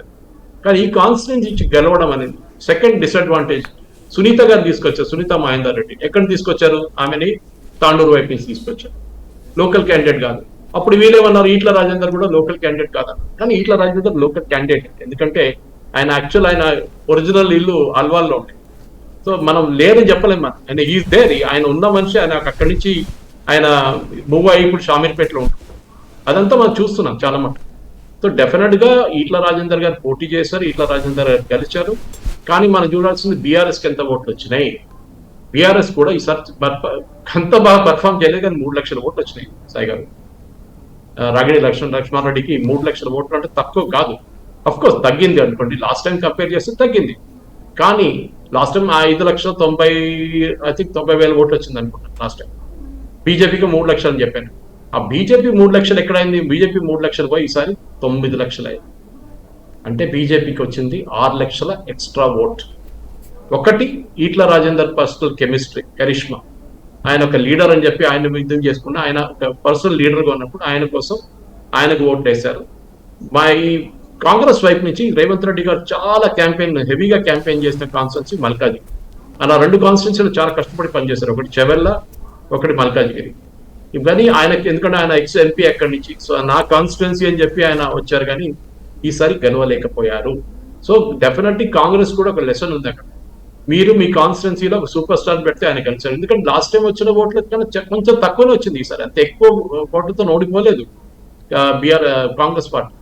5,90,000 ఓట్లు. రేవంత్ రెడ్డికి ఏమో 6 లక్షల ఓట్లు వచ్చింది. సో మార్జిన్ మన టోటల్ ఓట్స్ తగ్గలేదు, కానీ బీజేపీకి పెరిగింది. ఆ బీజేపీ ఓట్లు చాలా మటుకు ఎక్కడి నుంచి వెళ్ళిందంటే ఒకటి బీఆర్ఎస్ వైపు నుంచి వెళ్ళింది, ఇంకోటి బీజేపీకి వచ్చిన ఓట్లు కూడా బీజేపీకి ఉంచుకున్నారు. 3 లక్షల ఓట్లు ఇక్కడి నుంచి ఇంకొక 3 లక్షల ఓట్లు గుంజుకున్న 6 లక్షల ఓట్లు, కానీ మొత్తం వచ్చింది 9 లక్షలు. అంటే ఎక్స్ట్రా 3 lakhs కూడా ఓటింగ్ పర్సంటేజ్ పెరుగుతున్నాయి, బీజేపీకి వచ్చిందన్న. రైట్. రఘునందన్ విజయం అన్నటువంటిది ఏ విధంగా సాధ్యమైంది? అది ఒక సర్ప్రైజ్ అండి. ఎందుకంటే నేను చెప్పాను ఇక్కడ ముందు కూడా మీ దగ్గర, రఘునందన్ మెదక్ నుంచి గెలుస్తారని నేను అనుకోలేదు. ఒకటి, పోయినసారి అక్కడ జరిగిన అసెంబ్లీ ఎలక్షన్లో మనం చూసాం, చాలా మటుకు మెదక్ కాన్స్టిట్యున్సీ కానివ్వండి, మెదక్ అసెంబ్లీ కాన్స్టిట్యున్సీ కూడా గెలిచి కాంగ్రెస్ వాళ్ళు గెలిచారు. సో పాసిబిలిటీ చాలా తక్కువ ఉండే అక్కడ గెలవడానికి. కానీ ఈసారి ఎందుకు గుంజుకుపోయిందని అడిగితే మళ్ళీ ప్రశ్న అదే వస్తుంది. పోయినసారి ఓట్లు చూస్తుంది తెలిసిందే. ఈసారి రఘునందన్ రావు గారికి 4,70,000 ఓట్లు వచ్చింది. పోయినసారి ఎంత వచ్చిందని మనం అక్కడి నుంచి అనలైజ్ చేస్తే మనకు చాలా క్లారిటీ వచ్చేస్తుంది. ఎందుకంటే ఓట్లు రావాలంటే ఎక్కడి నుంచైనా రావాలి. అది మనం అనలైజ్ చేసినప్పుడు డెఫినెట్లీ ఈ ఓట్లు ఎక్కడి నుంచి గుంజుకున్నారనేది చాలా క్లారిటీ ఉండాలి. సో చూద్దాం, మన రఘునందన్ రావు గారు లాస్ట్ టైం వచ్చిన ఓట్లు, ఈసారి ఎక్కడి నుంచి ఆ ఓట్లు వచ్చినాయని మనం ఒక క్లారిటీ చూస్తే క్లారిటీ మనకు వచ్చేస్తుంది. లాస్ట్ టైం టీఆర్ఎస్ అక్కడ గెలిచిన క్యాండిడేట్ టీఆర్ఎస్ కొత్త ప్రభాకర్ రెడ్డి గారు గెలిచారు. అక్కడ ఆయనకి 5,96,000 ఓట్లు వచ్చినాయి సాయిగా. సెకండ్ పొజిషన్ లో అక్కడ కాంగ్రెస్ క్యాండిడేట్ ఉన్నారు అనిల్ కుమార్ గాలి, ఆయనకు వచ్చింది 2,79,000. మూడో పొజిషన్ లో వచ్చారు రఘునందన్ రావు 2 లక్షల ఓట్లతో. కానీ ఈసారి ఎంత వచ్చిందండి? 4,71,000 ఓట్లు వచ్చింది. అఫ్కోర్స్ మార్జిన్ ఆఫ్ విక్టరీ కొంచెం తక్కువనే ఉండేది, 39,000 margin of. Last time BRS గెలిచిన మార్జిన్ 3 లక్షల ఓట్లు. ఈసారి బీఆర్ఎస్ మూడో పొజిషన్కి వెళ్ళిపోయింది. అక్కడ వచ్చిన కాంగ్రెస్ క్యాండిడేట్ నీలం మధు ఉన్నారు, రఘునందన్ రావు ఫస్ట్ పొజిషన్లో వచ్చారు. సో మీరు అడిగిన ప్రశ్నకి ఎట్లా వచ్చింది ఆయనకి ఓట్లు అంటే, డెఫినెట్గా కాంగ్రెస్కి వచ్చిన ఓట్లు కాదు, కాంగ్రెస్ వాళ్ళ ఓట్స్ రిటైన్ చేసుకున్నారు. 2 లక్షలు ఉన్న ఓట్లు ఈసారి కూడా కాంగ్రెస్ రిటైన్ చేసుకున్నారు. అంటే వాళ్ళకి పెరిగింది ఈసారి 4,32,000, అంటే ఆల్మోస్ట్ డబుల్ అయ్యారు. కానీ బీఆర్ఎస్ ఓట్లు ఎక్కడ పోయినాయి అదొక క్వశ్చన్ వస్తుంది. లాస్ట్ టైం బీఆర్ఎస్ ఎక్కడ వచ్చిన ఓట్లు? లాస్ట్ టైం బీఆర్ఎస్కి వచ్చింది అక్కడ 5,96,000 ఓట్లు, అంటే ఆల్మోస్ట్ 6 లక్షలు అని పెట్టుకోవచ్చు సాయి గారు. ఈసారి ఎంత వచ్చిందండి వాళ్ళకి? అది మనం ప్రశ్నిస్తే వాళ్ళకి వచ్చింది 3,96,000, అంటే ఆల్మోస్ట్ ఎక్కడో 2 లక్షల ఓట్లు పోయి. ఆ 2 లక్షల ఓట్లే కొంచెం రఘునందన్కి వెళ్ళింది, కొంచెం కాంగ్రెస్కి వెళ్ళింది. దాంతో బీఆర్ఎస్ అక్కడ కూడా కానీ పర్ఫార్మ్ బాగా చేశారండి, తక్కువ కాదు. మెదక్లో ఇప్పుడు కూడా 3 లక్షలు 4 లక్షల ఓట్లు రావాలంటే it's a good performance. I think అన్ని కాన్స్టిట్యున్సీలు పెట్టి చూస్తే మెదక్లో బీఆర్ఎస్ పర్ఫార్మెన్స్ బాగుండే, కానీ it is not enough to win the election. అదొకటి చూసుకోవాలి. ఎందుకంటే ఇప్పుడు మన వెంకటరమణారెడ్డి గారి బీఆర్ఎస్ క్యాండిడేట్ కి రఘునందన్ రావుకి ఆల్మోస్ట్ మార్జిన్ 74,000 ఓట్ల మార్జిన్ ఉంది. ఇన్ఫాక్ట్ సెకండ్ క్యాండిడేట్ నీలం మధు నేను చెప్పిన దాని ప్రకారం ఆయన ఓడిపోయింది 39,000. So performance was good. కానీ రఘునందన్ రావు ఐ థింక్ ఆయన కష్టపడి పనిచేశారు. ఇంకోటి అక్కడ ఒక కాన్స్టిట్యున్సీలో ఐ థింక్ బీజేపీ కాడర్స్ సిటీ నుంచి, నాకు తెలిసిన చాలా మట్టి నా ఫ్రెండ్స్ ఇక్కడ నుంచి, ఈవెన్ ఆర్ఎస్ఎస్ వాళ్ళు, బీజేపీ వాళ్ళు కూడా అక్కడ మెదక్లో వెళ్ళి పనిచేస్తారు. ఒకటి హైదరాబాద్ కి జాగ్రఫికల్ ప్రాక్సిమిటీ దగ్గర మెదక్, వెళ్ళి రావడంలో ప్రాబ్లం లేదు. పొద్దున వెళ్తే సాయంత్రం రావచ్చు, పెద్ద ప్రాబ్లం ఏం లేదు. కొత్త రోజంతా పనిచేసిన తర్వాత సాయంత్రం వచ్చేస్తుండే. సో అక్కడ కాడర్ బేస్ పార్టీ కాడర్స్, బీజేపీ కాడర్స్ చాలా మంచిగా పర్ఫామ్ చేశారు, చాలా మంచి వర్క్ చేశారు. ఎందుకంటే ఆ వర్కింగ్ మన సికింద్రాబాద్ లో చూడలేదు. కిషన్ రెడ్డి గారు పోటీ చేసిన కాన్స్టిట్యున్సీలో అంతా కష్టపడి బీజేపీ కార్యకర్తలు పనిచేయలేదు సికింద్రాబాద్ లో అని నేను స్వయంగా చూశాను. ఎందుకంటే నేను ఉండేది మల్కాజిగిరి కాన్స్టిట్యున్సీలో, కానీ అల్వాల్ మా ఇల్లు, కానీ సికింద్రాబాద్ కూడా ఎంత కష్టపడి పనిచేయలేదు. అదే పర్ఫార్మెన్స్ మల్కాజిగిరిలో మనం చూస్తే ఈట్ల రాజేందర్ పర్ఫామ్ చేశారు, ఇండివిజువల్ గా పర్ఫామ్ చేశారు. ఐ థింక్ రఘునందన్ రావు గారిది, ఈట్ల రాజేందర్ గారి మీరు ఒకటే దాని మీద ఒక లెవెల్ గా తీసుకురావచ్చు. రైట్. సికింద్రాబాద్ అన్నది ఒక ఫిక్స్డ్ కాదు, బీజేపీదే అనుకోవడానికి తగ్గట్టుగా అయిపోయినట్టేనా? అదే విజయాన్ని మన అందరికి తెలుసు. బండారు దత్తాత్రేయ గారు గెలిచారు, దాని తర్వాత నడిమిట్లో అంజయ్ గారు సతీమణి గెలిచారు అక్కడి నుంచి ఒకసారి. సో అది బీజేపీ ఒక పట్టున్న కాన్స్టిట్యున్సీ అని చెప్పొచ్చు. ఎందుకంటే ఒకటి అర్బన్ పాపులేషన్, అర్బన్ పాపులేషన్ లో చాలా మట్టుకు అక్కడ రూరల్ అర్బన్ డివైడ్ కూడా ఉంది. కొంచెం స్లమ్స్ చాలా మట్టుకు అడ్డగొట్ట వైపు స్లమ్స్ ఉన్నాయి. అది కాకుండా క్రిస్టియన్ ఏరియాస్ చాలా పవర్ఫుల్ ఉంది, క్రిస్టియన్ ఏరియాస్ ఉన్నారు, అక్కడ ఓటింగ్ ఉంది. ముస్లిం ఓటింగ్ చాలా తక్కువ అండి ఆ ఏరియాస్. సో డెఫినెట్ గా కిషన్ రెడ్డి గారు గెలిచారు. కిషన్ రెడ్డి గారు గెలవడం దాంట్లో డౌట్ లేదు. ఎందుకంటే డౌట్ లేదు. కిషన్ రెడ్డి గారికి వచ్చింది 3,84,000 ఓట్లు లాస్ట్ టైం. ఈసారి ఎంత వచ్చిందంటే ఆయనకి? ఈసారి 4,73,000 వచ్చింది. అంటే అక్కడే మీకు తెలిసిపోతుంది మార్జిన్ ఒక చాలా పెరగలేదు కిషన్ రెడ్డి గారు, చాలా తక్కువ ఉంది. స్ట్రాంగ్ క్యాండిడేట్ దానం నాగేందర్ ఈసారి చాలా మంచిగా పర్ఫామ్ చేశారు, దాంట్లో డౌట్ లేదు. కావాలని తీసుకొచ్చారు కాంగ్రెస్ వారు దానం నాగేందర్ గారు, ఎందుకంటే ఆయన ఒరిజినల్లీ కాంగ్రెస్ లో ఉండే మళ్ళీ బీఆర్ఎస్కి వెళ్ళిండు, మళ్ళీ అక్కడి నుంచి మళ్ళీ ఇప్పుడు ఈసారి మళ్ళీ కాంగ్రెస్ వైపు నుంచి పోటీ చేశారు. సో దానం నాగేందర్ గారికి ఈసారి 4,23,000 ఓట్లు వచ్చింది, which is a good thing. ఎందుకంటే లాస్ట్ టైం ఇంత రాలేదు కాంగ్రెస్ వాళ్ళకి. లాస్ట్ టైం కాంగ్రెస్కి వచ్చింది 1,70,000 అనుకుంటాను వేల ఓట్లు వచ్చింది. సో ఆ మార్జిన్ చూడండి ఎంత పెరిగింది చూడండి ఇమీడియట్ గా సాయి గారు, ఆల్మోస్ట్ 3 లక్షల ఓట్లు పెరిగింది. అది ఎక్కడి నుంచి పోయింది? ఎందుకంటే బీఆర్ఎస్ క్యాండిడేట్ కూడా వీక్ కాదు కదా, పద్మారావు గారు ఎక్కడి నుంచి ఎలక్షన్ కలిసిన మనిషి అసెంబ్లీ సెగ్మెంట్ నుంచి, సో ఆయన కూడా అంత వీక్ అని చెప్పలేదు. కానీ బీఆర్ఎస్ వైపు నుంచి వెళ్ళిన ఓట్లు ఎక్కడికి వెళ్ళిందని మనం అనలైజ్ చేయాలి. సికింద్రాబాద్కి వచ్చినప్పుడు తాల్సెల్లి శ్రీనివాస్ యాదవ్ లాస్ట్ టైం 3,22,000 ఓట్లతో సెకండ్ పొజిషన్ లో ఉన్నారు. ఈసారి ఆయన పోటీ చేయలేదు. ఈసారి అందరికి తెలిసి బీఆర్ఎస్ అని వీక్ అయినా కానీ ఫస్ట్ కాంగ్రెస్ కి వెళ్తున్న మనిషి అందరూ తాల్సెల్లి సాయికరణ్ యాదవ్ పోటీ చేస్తారు లాస్ట్ టైం కొడుకు. కానీ అందరూ ఏమనుకున్నారు ఈయనే పోటీ చేస్తే ఈయనే గెలుస్తాడు, కానీ గెలవలేదు. ఈసారి వాళ్ళ యాదవ్ ఫ్యామిలీని పక్కన పెట్టారు. సనత్ నగర్ ఆ కాన్స్టిట్యున్సీ కింద వచ్చినప్పుడు కూడా తాల్సెల్లి శ్రీనివాస్ యాదవ్ పనిచేయలేదు. వాళ్ళ కొడుకు లాస్ట్ టైం గెలిచాడు, సెకండ్ పొజిషన్ లో వచ్చాడు. కానీ ఈసారి బీజేపీకి అక్కడ అడ్వాంటేజ్ వచ్చింది. బీజేపీ ఈసారి ఎక్కువ ఓట్లు గుంజుకుపోయింది. డెఫినెట్ గా 3,84,000 నుంచి 4,73,000 దాకా గుంజుకెళ్ళింది. దట్ ఇస్ మార్జిన్ ఆఫ్ 50,000 ఓట్లు. కానీ కిషన్ రెడ్డి గారికి 50,000 ఓట్లతో గెలవడం అంటే I think it is not great. ఎందుకంటే పక్కనున్న మల్కాజిగిరి కాన్స్టిట్యున్సీలో ఈట్ల రాజేందర్ ఇన్ని ఓట్లు తీసుకెళ్ళినప్పుడు 3,90,1,000 మెజారిటీతో గెలిచారంట. కిషన్ రెడ్డి గారికి అట్లీస్ట్ 1,00,000 ఓట్లు రావాలి, ఈసారి తక్కువ వచ్చింది. ఇన్ఫాక్ట్ కిషన్ రెడ్డి గారు ఓడిపోతారని కూడా ఒక టైంలో ఒక ఊహాగానం ఉండే. కానీ ఈ బీఆర్ఎస్ ఓటు స్ప్లిట్ అయిన దానికి ఒక అడ్వాంటేజ్ గా పద్మారావు గారికి ఈసారి తీసుకొచ్చి ఆయనకని ఓట్లు రాలేదు, 1,90,000 ఓట్లు వచ్చినాయి. సో 29 వచ్చింది. సో డెఫినెట్ గా బీజేపీకి పట్టున కాన్స్టిట్యున్సీ సికింద్రాబాద్, కానీ దాన్ని టేకెన్ ఫర్ గ్రాంటెడ్ అంటారు ఇంగ్లీష్ లో, చేయకూడదు. దాని మీద కష్టపడి పనిచేస్తేనే బీజేపీ రిటైన్ చేయగలుగుతారు సికింద్రాబాద్. రైట్. నిజామాబాద్ ఎలాగ సాధ్యమైంది? అది ఒకటి మైనారిటీ ఓట్ బ్యాంక్ ఉన్నటువంటిది, మరోసారి మొన్ననే ఓడిపోయినటువంటి సిచ్యుయేషన్ ఎలా సాధ్యమైంది? ఐ థింక్ ఒకటి పోయినసారి మీకు గుర్తుంటుంది సాయి గారు, చాలా మటుకు పసుపు ట్రేడర్స్ అక్కడి నుంచి నామినేషన్ వేశారు. ఐ థింక్ ఆల్మోస్ట్ 200 మంది అనుకుంటారు, correct me if I'm wrong అక్కడ. సో ధర్మపురి అరవింద్, ఇంకోటి కవిత లాస్ట్ టైం పోటీ చేసింది. మనకు తెలుసు కవిత కోసం నేను చెప్పినట్లే నిజామాబాద్ లో కేసీఆర్ గారు ప్రెస్టీజియస్ కాన్స్టిట్యున్సీ, నాకు కూతురు గెలవాలని చెప్పి ఎమ్మెల్యేలని ఎంపీలని డబ్బులు విపరీతంగా యూజ్ చేశారు. అప్పుడు కూడా ఆమె గెలవలేదు లాస్ట్. అప్పుడు మనం మెచ్చుకోవాల్సింది అరవింద్ ధర్మపురి గారి పర్సనల్ కెరీర్. ఒకటి వాళ్ళ ఫాదర్ పేరు అక్కడ చాలా ఇంపార్టెంట్, ఆ ఏరియాలో వాళ్ళ ఫ్యామిలీకి పట్టుంది, ఆ పట్టు యూజ్ చేసుకున్నారు. ఇంకోటి ఆయన మోదీతో ఒక క్లోజ్నెస్ మెయింటైన్ చేసుకున్నారు. మోదీ అంటే నేను మోదీ కోసం పార్టీలో ఉన్నానని చెప్పి ఆయన చాలా మటుకు స్టేట్ లీడర్షిప్ తో అంత కనెక్షన్ లేకుండే. మీరు చూస్తే చాలా మటుకు ధర్మపురి అరవింద్ గారు ఒక రాజాసింగ్ లాగా ఒక్కరిగా కనిపిస్తారు. ఇప్పుడు ప్రెస్ కాన్ఫరెన్స్ ఉంటే కూడా ఆయన ఒకరే వచ్చి ప్రెస్ కాన్ఫరెన్స్ అడ్రస్ చేస్తారు. ఆయన ప్రెస్ కాన్ఫరెన్స్ స్టైలే వేరు.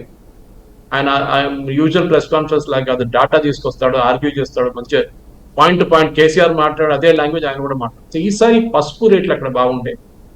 ఆయన చేసిన పని కూడా ఆయన కాన్స్టిట్యున్సీలో చాలా పని. ఐ థింక్ ఇద్దరు క్యాండిడేట్స్ నేను ఇప్పుడు కూడా చెప్తాను సాయి గారు, నెక్స్ట్ ఎలక్షన్ లో చాలా మంచిగా పర్ఫామ్ చేయబోతున్న ఇద్దరు. ఒకటి కొండా విశ్వేశ్వరరెడ్డి గారు చెవెల్, ఆయన ఓడిపోతే కూడా లాస్ట్ టైం ఆయన కాన్స్టిట్యున్సీలో ఉండి పనిచేశారు, అదొక మేజర్ అడ్వాంటేజ్. కేరళలో ఒక కాన్స్టిట్యున్సీ త్రిశూర్ అని చెప్పి మా ఊరు అని త్రిశూర్, అక్కడ సురేష్ గోపి గారు గెలిచారు. ఎట్లా అంటే ఆయన 2 సార్లు ఓడిపోయారు, ఒకసారి అసెంబ్లీకి ఒకసారి లోక్సభ లాస్ట్ టైం, కానీ ఉండి పని చేసి అక్కడే ఉన్నారు ఆయన. అది ఒక లెసన్. ఆయన ఈసారి గెలిచారు. సో ఇక్కడ కూడా అంతే. ధర్మపురి అరవింద్ గారికి ఒక హోమ్ కాన్స్టిట్యున్సీ అని చెప్పొచ్చు. అప్పుడు కూడా మహారాష్ట్రన్ పాపులేషన్ చాలా ఉంది అక్కడ. పసుపు రేట్లు ఈసారి బాగా ఉంది, చాలా హై లెవెల్కి వెళ్ళిపోయింది. అది కూడా ఒక పాజిటివ్ స్పెయిన్ ఉండే. అండ్ డెఫినెట్లీ మనం చూస్తున్నాం, ఎందుకంటే లాస్ట్ టైం వచ్చిన 4,80,000 ఓట్లు, ఈసారి 5,92,000 వచ్చింది. అంటే 1,00,000 ఓట్లు పెరిగింది. అది ఆ ఓట్లు ఎక్కడి నుంచి వచ్చింది అనేది ఇంకో మాట, అది మనం తెలుసుకోవాలి. ఎందుకంటే మొత్తం కవిత ఉండే లాస్ట్ టైం కవితకు వచ్చిన ఓట్లు ఈసారి అదే బీఆర్ఎస్ క్యాండిడేట్కి వచ్చిందంటే అది కూడా లేదు. ఎందుకంటే న్యాచురల్లీ మన ఈ నిజామాబాద్ కాన్స్టిట్యున్సీ చూస్తే కూడా కాంగ్రెస్ వైపు నుంచి జీవన్ రెడ్డి గారు పోటీ చేశారు. జీవన్ రెడ్డి గారికి ఎంత వచ్చిందని 4,83,000 ఓట్లు వచ్చింది. లాస్ట్ టైం కాంగ్రెస్ కి ఎంత వచ్చింది? అక్కడ మధు యాష్కి కూడా పోటీ చేశారు, 69,000 వచ్చింది. 69,000 నుంచి 4,83,000 అంటే ఆల్మోస్ట్ 4,20,000 ఓట్ జీవన్ రెడ్డి గారు ఎక్కువ చేసుకున్నారు కాన్స్టిట్యున్సీ లాస్ట్ టైం కన్నా. కానీ ఆ పరిస్థితిలో ఈ బీఆర్ఎస్ క్యాండిడేట్కి ఎంత వచ్చింది? బీఆర్ఎస్ క్యాండిడేట్ లాస్ట్ టైం కవిత గారు ఉండే, కవిత గారికి 4 లక్షల ఓట్లు వచ్చినాయి. ఈసారి అక్కడ ఉన్న గోవర్ధన్ బాజీరెడ్డి గారికి సార్ ఓన్లీ 1,02,000 ఓట్స్ వచ్చినాయి. అంటే ఆల్మోస్ట్ మీరు చెప్పొచ్చు ఒక 4 లక్షల ఓట్లు ఉండే ప్లేస్ లో 1,00,000 ఓట్లు వస్తే 3 లక్షల ఓట్లు పోయింది. ఆ 3 లక్షల ఓట్లు చాలా మట్టుకు వెళ్ళింది జీవన్ రెడ్డి గారి అకౌంట్కి వెళ్ళి. అరవింద్ గారు కాంగ్రెస్కి వెళ్ళింది, కొంచెం కొన్ని ఓట్లు బీజేపీకి వెళ్ళింది. మిగతా ఇండిపెండెంట్ లాస్ట్ టైం 200 మంది పోటీ చేస్తున్న దానికన్నా ఈసారి లేకుండా అంత పెద్ద ప్రాబ్లం లేకుండా ఈసారి చాలా మంది తక్కువ మంది పోటీ చేశారు అక్కడ నుంచి. అప్పుడు కూడా తక్కువ అని కాదు, అక్కడ కూడా పోటీ చేశారు ఈసారి. ఐ థింక్ ఆల్మోస్ట్ ఒక 25 మంది పోటీ చేశారు ఆ కాన్స్టిట్యున్సీ.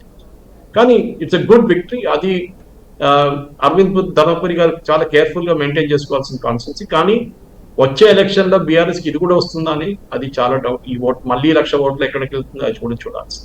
రైట్. కరీంనగర్ బండి సంజయ్కి అసెంబ్లీ దెబ్బ కొట్టడము దీన్ని ఇందాక మీరు అన్నట్టు అయితే బండి సంజయ్కి అది స్థిరమైన సెగ్మెంట్ అనుకోవచ్చా బీజేపీకి? కరెక్ట్. ఆయన అక్కడ అఫ్కోర్స్ కరీంనగర్ అంటే బండి సంజయ్ అంటే కరీంనగర్ అంతా తెలుసు. ఆయన కాన్స్టిట్యున్సీ చాలా సంవత్సరాలు ఆయన ఉండే ఇల్లు అక్కడ, ఆయన ఇల్లు అక్కడే. సో చాలా బాగా మెయింటైన్ చేసుకున్నారు. కానీ అక్కడ ఉన్న మైనారిటీ పాపులేషన్ ఒక థ్రెట్ ఈయనకి, ఎస్పెషలీ కరీంనగర్ టౌన్. కరీంనగర్ డిస్ట్రిక్ట్స్కి వెళ్తే ఆ ప్రాబ్లం లేదు. కరీంనగర్ టౌన్ లో దానికోసం ఆయన ఓడిపోయారు లాస్ట్ టైం ఎలక్షన్ లో, అసెంబ్లీ ఎలక్షన్ ఓడిపోయారు. అండ్ మనం చూస్తే బీఆర్ఎస్ వైపు నుంచి ఈసారి వినోద్ కుమార్ గారు వచ్చారు పోటీ చేయడానికి. ఈ బోయినపల్లి లాస్ట్ టైం కూడా ఉన్నారు, బోయినపల్లి వినోద్ కుమార్ గారు. సో బండి సంజయ్ మనం ఇక్కడ చూస్తే ఈసారి కాంగ్రెస్ క్యాండిడేట్ పొన్నం ప్రభాకర్ రీప్లేస్ చేశారు. ఈసారి వెల్చాల రాజేందర్ రావు గారు వచ్చారు. సో ఇక్కడ ఉన్న కరీంనగర్ లో ఉన్న ఒక బండి సంజయ్ గారి ఇమేజ్, దానికోసం ఆయనకి యూనియన్ మినిస్టర్షిప్ కూడా ఇచ్చారు. అది మనం మోదీ గారు ఏదైనా చూసి ఇచ్చుంటే, అది కూడా ఆయన్ని ఆ పార్టీ నుంచి, పార్టీ ప్రెసిడెంట్షిప్ నుంచి తీసేశారని చెప్పి సాయి గారు మీకు తెలుసా చాలా పెద్ద కాంట్రవర్సీ. సింపతి ఉండే, కాంట్రవర్సీ కూడా ఉంది. ఆయన తీసేశారు, దానికోసం బీజేపీ అసెంబ్లీ ఎలక్షన్ అంత పర్ఫామ్ చేయలేదు, సంజయ్ అన్న ఉంటే గెలుస్తుండే అని చెప్పి పార్టీ కార్యకర్తలు చాలా మంది చెప్పారు.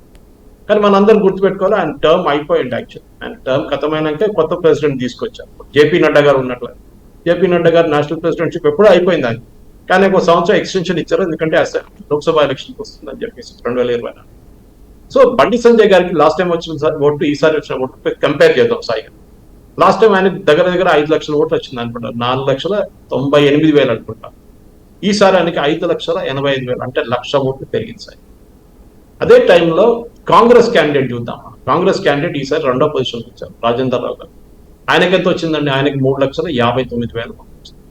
లాస్ట్ టైం కాంగ్రెస్ కి పొన్నం ప్రభాకర్ గారికి వచ్చింది 1,79,000. అంటే ఆల్మోస్ట్ ఒక 1,80,000 ఓట్లు, 1,90,000 ఓట్లు ఎక్కువ తీసుకొచ్చారు రాజేందర్కి. అదే టైంలో వినోద్ కుమార్ బోయినపల్లి, నేను ఆయనతో ఒక టెలివిజన్ షోలో ఇంకొక ఛానల్ అడిగాను, ఈసారి మీరు గెలుస్తారంటే 100% అన్నారు. కానీ 100% గెలవలేదు ఈసారి. ఆయనకి లాస్ట్ టైం వచ్చిన ఇది చూస్తే కూడా మీకు బండి సంజయ్ అప్పుడు కూడా గెలిచారు, కానీ ఆ టైంలో వినోద్ కుమార్ గారు సెకండ్ పొజిషన్ లో ఉన్నారు, 4,08,000 ఓట్లు. అంటే లాస్ట్ టైం మెజారిటీ 89,000 ఉండే సాయి గారు. ఈసారి బండి సంజయ్ మెజారిటీ పెరిగి 2,25,000 ఓట్లు వచ్చింది. 2,25,000 ఓట్లు పెరిగి ఇదే మనిషి అసెంబ్లీ ఎలక్షన్ ఓడిపోయారు అక్కడ. ఆలోచించండి. అది మోదీ ఫ్యాక్టరా, బండి సంజయ్ ఫ్యాక్టరా, సింపతి ఫ్యాక్టరా, మనం ఆలోచించి మనం అనలైజ్ చేయాల్సింది. ఎందుకంటే కాంగ్రెస్ కి ఓట్లు పెరిగింది, కాంగ్రెస్ ఓట్లు ఈ చెప్పినట్ల పొన్నం ప్రభాకర్కి వచ్చిన ఓట్లు 60 చాలా తక్కువ, 1,79,000. బీఆర్ఎస్ ఓట్లు ఇటుకు వచ్చినట్టు, బీఆర్ఎస్ ఓట్లు అటు వచ్చినట్టు 4 లక్షల ఓట్లు లాస్ట్ టైం వచ్చింది, ఈసారి 2,80,000. అంటే 1,20,000 ఓట్లు ఎక్కడికి పోయింది. ఆ 1,25,000 ఎక్కడికి వెళ్ళిందంటే బండి సంజయ్ గారికి వచ్చింది ఈసారి 5,80,000. అంటే ఆయనకు కూడా 1,00,000 ఓట్లు వచ్చినాయి. అదే టైంలో కాంగ్రెస్ క్యాండిడేట్ కూడా పెరిగింది కదా సాయి గారు. వాళ్ళు ఈ ఓట్లు ఎక్కడి నుంచి వచ్చినాయంటే naturally vote percentage, number of voters పెరిగింది. ఆ ఓటర్స్ అందరిని ఎన్రోల్ చేసుకుని బూత్లకు తీసుకొచ్చారు. అదొక పెద్ద అడ్వాంటేజ్. సో అదే బీజేపీకి, ఎందుకంటే లాస్ట్ టైం బండి సంజయ్ గారి ఓటింగ్, ఆయనకు వచ్చిన ఓట్ శాతం 43 అనుకుంటాను పర్సంటేజ్. ఈసారి 44 పెరిగింది, 44.5 ఈసారి. సో ఈ నంబర్ వైజ్ చూస్తే మార్జిన్ ఆఫ్ విక్టరీ అంత ఎక్కువ లేదు, ఓట్ పర్సెంటేజ్ అంతే వచ్చింది బండి సంజయ్ గారు, కానీ మార్జిన్ ఆఫ్ విక్టరీ పెరిగింది ఈసారి. చిన్న చిన్న పార్టీల నుంచి అన్ని ఓట్లు పోయినాయి, ఇదన్నీ వచ్చింది బీజేపీకి ఈసారి. ఒకప్పుడు సిహెచ్ విద్యాసాగర్ గారు గెలిచింది కూడా ఇదే సీట్ నుంచి కదా. కరెక్ట్. అసలు ఆ టైం వేరే ఉండే, ఎందుకంటే బీజేపీకి అప్పుడు ఒక తెలంగాణలో పట్టలేదు అని చెప్పే మనుషులు అందరూ గుర్తుపెట్టుకోవాలి. బీజేపీ చాలా వరకు సెకండ్ నుంచి గెలిచారు. దానిపై నేను కార్వాల్ పూర్తి చేశాను. మేము కార్వాల్ కాన్స్టిట్యున్సీ లేదు సాయిగా, బతంపాల్ రెడ్డి గారు గెలుస్తున్నాయి అక్కడ, కానీ రాజశేఖర రెడ్డి గారు వచ్చిన తర్వాత డీలిమిటేషన్ బలమైన సీట్లన్నీ రాజశేఖర రెడ్డి తొక్కి వదలు పడేశారు. అది డీలిమిటేషన్ లో ఫినిష్ చేసి మిగిలింది ఒకటే గోషామహల్. ఆ గోషామహల్ కూడా ముందు ఇంకో కాన్స్టిట్యున్సీ పేరుతో ఉండాలి, బేగం బజార్ ఉండే, మహారాజ్ గంజ్, చాలా కాన్స్టిట్యున్సీలు ఉండే సిటీ, ఓల్డ్ సిటీలు అన్ని చేంజ్ అయిపోయింది చాలా మంది కాన్స్టిట్యున్సీ. కానీ ఈ కరీంనగర్ చూస్తే బీజేపీకి I think in spite of minority vote consolidation BJP బాగా పర్ఫార్మ్ చేస్తుంది అక్కడ. దానికి బండి సంజయ్ గారికి క్రెడిట్ ఇవ్వాల్సిందే. అండ్ ఐ థింక్ ఆయనకు సింపతి అని చెప్పలేము, కానీ ఆయన ఒక లీడర్షిప్ కేపబిలిటీ ఉందని చూపించారు. చిన్న ఒక గొడవ అయితే, చిన్న ఒక ప్రాబ్లం అయితే కూడా బండి సంజయ్ గారు బండి తీసుకొని దిగేస్తారు. అది పార్టీ కార్యకర్తలకు ఒక పెద్ద పాజిటివ్ సైన్. ఎంతమంది లీడర్లు రాత్రి 1 గంట అయినా కానీ నేను వస్తాను, నేను చూసుకుంటాను, నేను ఆడుకుంటానని చెప్పి వస్తున్నా, దాంట్లో చాలా తక్కువ మంది ఉన్నారు. దాంట్లో బండి సంజయ్ గారు. రైట్. మహబూబ్ నగర్ ఒకప్పుడు ఎప్పుడో గెలిచింది అనుకుంటా, మళ్ళీ ఇప్పుడు సాధ్యమైంది. ఎలాగా? డికే అరుణ్ గారి ఇంపాక్ట్ అనుకోవచ్చా? కరెక్ట్. ఎందుకంటే అక్కడ జితేందర్ రెడ్డి గారు వెళ్ళిపోయిన తర్వాత అందరూ అనుకున్నారు ఆ ఓట్లు కూడా ఆయన గుచ్చుకొని తీసుకెళ్ళిపోతారు, కానీ మార్జిన్ ఆఫ్ విక్టరీ చాలా తక్కువ. లాస్ట్ టైం కూడా ఆమె మార్జిన్ ఆఫ్ విక్టరీ తక్కువ ఉండే, ఓడిపోయింది కూడా. సో మహబూబ్ నగర్ ఈసారి గెలిచింది I think purely DK Arun గారి ఫస్ట్ కరిష్మా, ఇంకేం లేదండి. ఎందుకంటే లాస్ట్ టైం ఆమె ఓడిపోయింది 77,000 ఓట్లతో, ఈసారి గెలిచింది 5,000 ఓట్లు, 4,500 అనుకుంటారు ఓట్స్ అప్రాక్సిమేట్. లాస్ట్ టైం ఈసారి ఆమెకి 5 లక్షల 10 లక్షల ఓట్లు వచ్చింది, 5 లక్షల 10 అనుకుంటా. ఈసారి పోయినసారి ఆమెకి 3,33,000 ఎంతో ఉంటాయి, అంటే ఆల్మోస్ట్ 2 లక్షల ఓట్లు పెరిగింది సాయిగా. అంటే ఆమె పర్సనల్ కరిష్మా తో పెరిగిందా, లేకుంటే ఇంకా ఎక్కడి నుంచి అందామన్న ఓట్లు చూడాలంటే మనం బీఆర్ఎస్ ఓట్లు. మన్నే శ్రీనివాసరెడ్డి గారు పోటీ చేశారు, ఆయనకి 1,54,000 ఓట్లు వచ్చింది. లాస్ట్ టైం ఎంత వచ్చిందండి? లాస్ట్ టైం మహబూబ్ నగర్ నుంచి మన్నే శ్రీనివాసరెడ్డి గారు పోటీ చేసినప్పుడు ఆయనకి 4 లక్షల ఓట్లు వచ్చింది. 4 లక్షల ఓట్లు ఈసారి తగ్గి 1,50,000, అంటే 2,50,000 ఓట్లు ఎక్కడికో వెళ్ళింది. దాంట్లో చాలా మటుకు డీకే అరుణ్కి వెళ్ళింది. సరే, కాంగ్రెస్కి ఏమైంది లాస్ట్ టైం చూస్తే? కాంగ్రెస్ వైపు నుంచి పోటీ చేసిన అఫ్కోర్స్ అప్పుడు వంశీచంద్రెడ్డి ఈసారి కూడా పోటీ చేశారు. ఆయనకు పోయినసారి 1,90,000 ఓట్లు అనుకుంటాను, ఆల్మోస్ట్ 2 lakhs ఓట్స్. ఈసారి అది పెరిగి 5 లక్షలు. సో ఓటింగ్ పర్సెంటేజ్ ఒకటే టైంలో పెరిగింది. బీఆర్ఎస్ నుంచి ఓట్లు చాలా మటుకు బీజేపీకి వెళ్ళింది. బీజేపీ వాళ్ళ ఓట్స్ అడిషనల్ ఓట్స్ రిటైన్ చేసుకుని 5 లక్షలు చేసుకున్నారు. అదే టైంలో వంశీచంద్రెడ్డి గారు ఆయన ఓట్లు పెంచుకొని ఆయన కూడా 2 లక్షలు 3 లక్షల ఓట్లు తెచ్చుకున్నారు. సో న్యాచురల్లీ ఇక్కడ కూడా ఓటింగ్ పర్సెంటేజ్ పెరిగింది. అంటే ఓటింగ్ పర్సెంటేజ్ అని చెప్పలేదు, నంబర్ ఆఫ్ ఓటర్స్ పెరిగింది, కొత్త ఓటర్స్. ఎందుకంటే 18 to 18 నుంచి 20 ఏజ్ గ్రూప్ లో చాలా మంది ఎన్రోల్ అవుతుంది 5 సంవత్సరాలు లోక్సభ ఎలక్షన్ టైం. అది బీజేపీ ఈసారి కూడా ఐ థింక్ పర్సనల్ కరిష్మా మీద గెలిచిన సీటు డీకే అరుణ్ గారు. ఎందుకంటే నేను కూడా ఎక్స్పెక్ట్ చేయలేదు, ఎందుకంటే జితేందర్ రెడ్డి గారు చాలా మట్టుకు ఓట్లు గుంజుకొని పోతారు కాంగ్రెస్ కోసం అనుకున్నా. చూపిస్తుంది కూడా ఆయన ఇన్ఫ్లుయెన్స్ కూడా ఉంది మహబూబ్ నగర్, లేదని చెప్పలేదు. కానీ I think she has retained it. And BJP కూడా ఒక ప్లస్ పాయింట్, ఎందుకంటే మహబూబ్ నగర్ లాంటి సీటు మళ్ళీ గెలవడం అనేది ఐ థింక్ సౌత్ తెలంగాణ అనేది బీజేపీ వీక్ వికెట్, కానీ ఈసారి చూపించారు. ఎందుకంటే మన ఖమ్మం వైపు ఒకటి వీక్ బీజేపీ, ఖమ్మం నల్గొండ ఈ రెండు కూడా అసలు ఆ రూటే రావట్లేదు అనుకుంటా. అది ఛాన్సే లేదండి. అది బీజేపీకి అక్కడ బహుశా టీడీపీతో టైఅప్ చేసుకుంటే నెక్స్ట్ ఎలక్షన్ లో ఒఫీషియల్ టైఅప్ కాకుండా అన్అఫీషియల్ టైఅప్ పెట్టుకుని టీడీపీ వైపు నుంచి పోటీ చేస్తే మనం చూసాం. దీనికన్నా ముందు కూడా టీడీపీ క్యాండిడేట్ కలిసిన ఏరియాలు కాదు, కానీ నల్గొండ టఫ్ ఉంటుంది. ఖమ్మం బహుశా గెలవచ్చు అంటే గుడ్ ఫైట్ చేయొచ్చు, కానీ ఖమ్మం బీజేపీ వాళ్ళ ఆన్ దేర్ ఓన్ వాళ్ళు గెలవలేరు. అది చాలా ఇంపాసిబుల్. ఎందుకంటే అఫ్కోర్స్ ఖమ్మం మనం బీజేపీ బాగా పర్ఫామ్ చేయలేదని కాదు, పర్ఫామ్ చేశారు ఈసారి, కానీ అంత సరిపోదు. ఎందుకంటే ఆ ఓట్లు మీకు ఎక్కడ పనికిరాదు. ఎందుకంటే గెలవాలంటే అక్కడ పెద్ద మార్జిన్ ఉండాలి. లాస్ట్ టైం నామ నాగేశ్వర గారు పోటీ చేశారు బీఆర్ఎస్ వైపు నుంచి, ఆయనకంతా 5,60,000 ఎంతో వచ్చిందండి. సో ఆ ఓట్లన్నీ ఎక్కడ పోయిందని మళ్ళీ మనం అడగాల్సింది, ఎందుకంటే ఈ ఓట్లు ఎవరు తీసుకెళ్లారు, ఎక్కడ పడేసారు తీసుకెళ్ళి అని చెప్పేసి. ఖమ్మం వైపు నుంచి స్పెసిఫిక్లీ చూస్తే ఖమ్మం కాన్స్టిట్యున్సీలో మనం ఒక విన్నర్ వైస్ చూస్తే రఘురామ్ రెడ్డి గారు గెలిచారు కాంగ్రెస్ వైపు నుంచి. ఎంత? 7,66,000 ఓట్లు. అంటే మెజారిటీ అంతా 4,67,000 మెజారిటీతో గెలిచారు. నామా నాగేశ్వరరావు గారు ఈసారి రెండో పొజిషన్లో వచ్చారు. ఆయనకి 2,99,000 అంటే ఆల్మోస్ట్ 3 లక్షలు. అంటే ఆయన కిటీ నుంచే ఆయన టాలీ నుంచి ఆల్మోస్ట్ 2,60,000 ఓట్లు పోయిందండి. రేణుకా చౌదరి లాస్ట్ టైం పోటీ చేసి ఈసారి ఆమె అక్కడ ఉండకుండా ఆమెని వాళ్ళు రాజ్యసభ టికెట్ ఇచ్చి అక్కడ పంపించేశారు. ఆమెకి లాస్ట్ టైం ఆల్మోస్ట్ 4 లక్షల ఓట్లు వచ్చాయి. అది దాని తర్వాత సిపిఎం, బీజేపీకి చాలా తక్కువ, బీజేపీకి 20,000 ఓట్లు ఉండే లాస్ట్ టైం. సో డెఫినెట్ గా ఈసారి బీజేపీ 1,15,000 ఓట్లు తీసుకొచ్చారు. అంటే వాళ్ళు పెంచారు, దాంట్లో డౌట్ లేదు. 20,000 నుంచి 1,18,000 అంటే ఆల్మోస్ట్ 1,00,000 ఓట్లు పెరిగింది బీజేపీ. కానీ ఈ చెప్పినట్టు నాగేశ్వరరావు గారి ఓట్లు ఎక్కడ పోయినాయి? ఆ ఓట్లన్నీ కాంగ్రెస్కి వెళ్ళింది ఈసారి. అదే మార్జిన్ ఆఫ్ విక్టరీ చూడండి, అది వన్ ఆఫ్ ద హైయెస్ట్ స్టేట్లో 4,65,000 ఓట్ల మెజారిటీతోని రఘురామరెడ్డి గారు ఖమ్మం నుంచి గెలిచారు. అండ్ ఆ ఓట్లన్నీ వచ్చింది మొత్తం బీఆర్ఎస్ వైపు నుంచి ట్రాన్స్ఫర్ అయింది కాంగ్రెస్ కి. నల్గొండ, ఎస్, నల్గొండ చాలా ఇంట్రెస్టింగ్. ఎందుకంటే నల్గొండ మన అందుకు తెలుసు, అది కోమటిరెడ్డి బ్రదర్స్ ఒక పర్సనల్ ఇదని చెప్పొచ్చు. అక్కడ ఉత్తమ్ కుమార్ రెడ్డి గారి పట్టు ఉంది అక్కడ, దాంట్లో డౌట్ లేదు. ఆయన పోయినసారి గెలిచారు కదా అక్కడ, 5,26,000 ఓట్లు ఎంత వచ్చింది ఆయన. ఎప్పుడు బీఆర్ఎస్ హవా ఉన్నప్పుడు కూడా కలిసిన 3 కాన్స్టిట్యున్సీల్లో ఇది ఒకటి. అప్పుడు మనం చూస్తాం ఉత్తమ్ కుమార్ రెడ్డి గారు గెలిచారు అసలు 5,26,000 ఓట్లు ఉండే ఆయనకి, 44% ఓట్లు. ఈసారి ఏం జరిగిందంటే అది మనం చూడాలి. ఎందుకంటే చెప్పినట్టు నల్గొండ అని చెప్పుకుంటాం, కానీ అది కొంచెం ఇన్ఫ్లుయెన్స్ ఆంధ్ర వైపు నుంచి ఉండే ఎలక్షన్ ముందు, కానీ ఇప్పుడు లేదండి.